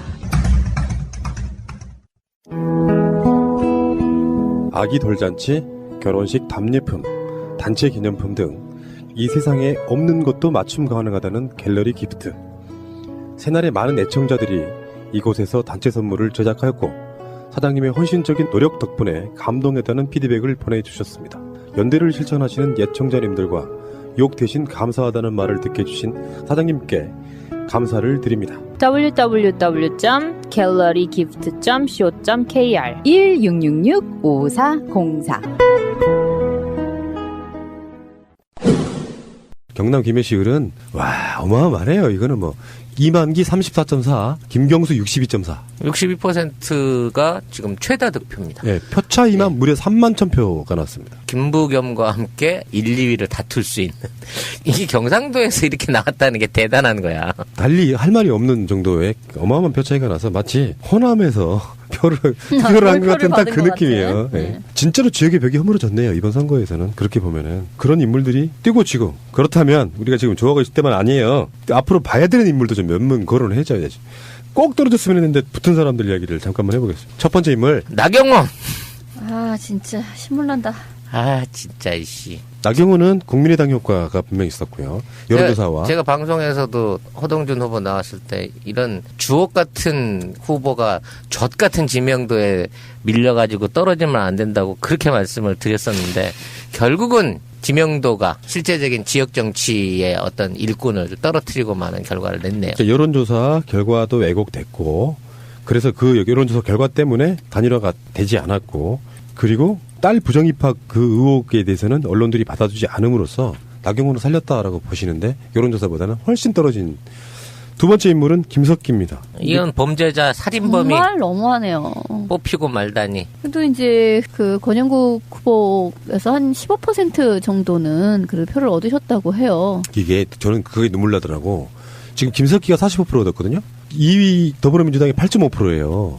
그리고 친여 무소속인 정종복 씨가 30.7%예요. 근데 권영국 변호사가 무려 이 지역에서 15.9%를 득표를 했어요. 완전 무소속으로서. 더군다나 완전 진보 쪽 무소속이잖아요. 이거는 제가 보기에 혁명 같은 겁니다. 어마어마한 득표를 올린 바로 그 지역이다라고 보고 어쨌든 김석기가 이번 선거 때 용산 참사의 살인마 그 사람이 국회로 살아 돌아오는 이런 최악의 상황이 만들어졌다. 저는 김석기를 보고요. 세 번째 인물이죠. 윤상현 살아 돌아왔습니다. 이렇게 살아 돌아오긴 했는데 얘를 복당을 시켜서 당대표 내진 최고위원 같은 걸 또 시킬 만큼 새누리가 뻔뻔할지 기대가 됩니다. 딴 사람은 몰라도 안상수하고 윤상현이는 돌아가고 싶어서 벌써부터 난리던데. 이 사람 예전에 기억나세요? 세월호 사건 때 유일하게 노란 리본을 안 달던 윤상현. 사진으로도 유명했었죠. 새누리당 의원들이 세월호 사건 직후에 다 노란 리본 달고 있을 때 윤상현만 안 달고 나왔던 기억도 나고요. 노무현 대통령이 NLL을 포기했다. 그리고 나서 1년 지나고 나서 뭐라 그랬냐면 포기 안 했네? 이렇게 말했던 놈이 그 막말 논란에 대해서 굉장히 재밌는 인터넷상에 짤이 돌았습니다. 어떻게 해요? 하늘을 우러러 부끄러움이 없다 이렇게 이야기를 해서 사람들이 이걸 뭐라고 표현했냐면 윤동주 의문의 일패. 아무튼 당 나와서 다시 돌아갈 때 생각할 때 이렇게 돌아갈 친정이 아주 개박살을 났는지는 또 생각을 못하고 갈까 말까로 고민을 좀 해봐야 될 것 같아요. 근데 새누리당 놈들도 그래요. 공천 안 해주면서 탈당한 사람들 돌아오는 복당 절대 없다라고 이야기한 게 얼마 전이야. 근데 선거 끝나자마자 바로 다음날 받아들일게 이렇게 돼버린 거예요. 네, 지금 윤상현 때문에 그렇다고 하죠. 윤상현을 복당을 받기 위해서 유승민까지 열어놨다 이런 소문이 지금 돌고 있습니다. 그러니까 안상수가 포문을 열었어요. 바로 선거 다음날 복당 신청을 했어. 왜 그러냐면 이게 어떤 중요한 문제까지 걸려 있냐면은 국회의장을 선거 결과로 일당이 가져갈 것이냐, 원을 구성할 때 그 당 숫자가 많은 갈 것이냐는 계속 논란이 있을 겁니다. 그렇죠. 그러면 국회의장 야권에서는 가장 유력한 사람이 이해찬 후보입니다. 그리고 새누리당 쪽에서는 자기들이 다수당을 만들어 놓고 자기들이 국회의장을 가져가려고 하겠죠. 서청원을 밀고 있다는 말이 있대요, 벌써부터. 네. 그러니까 지금 친박계가 비상사태이기 때문에 빨리 받아들여서 당을 지금 추스려야 되거든. 그러니까 지금 받기 시작하는 거죠. 그러니까 최고위원에 앉아있던 사람들 중에 지금 그 지명직 최고위원이 안대희도 떨어졌죠.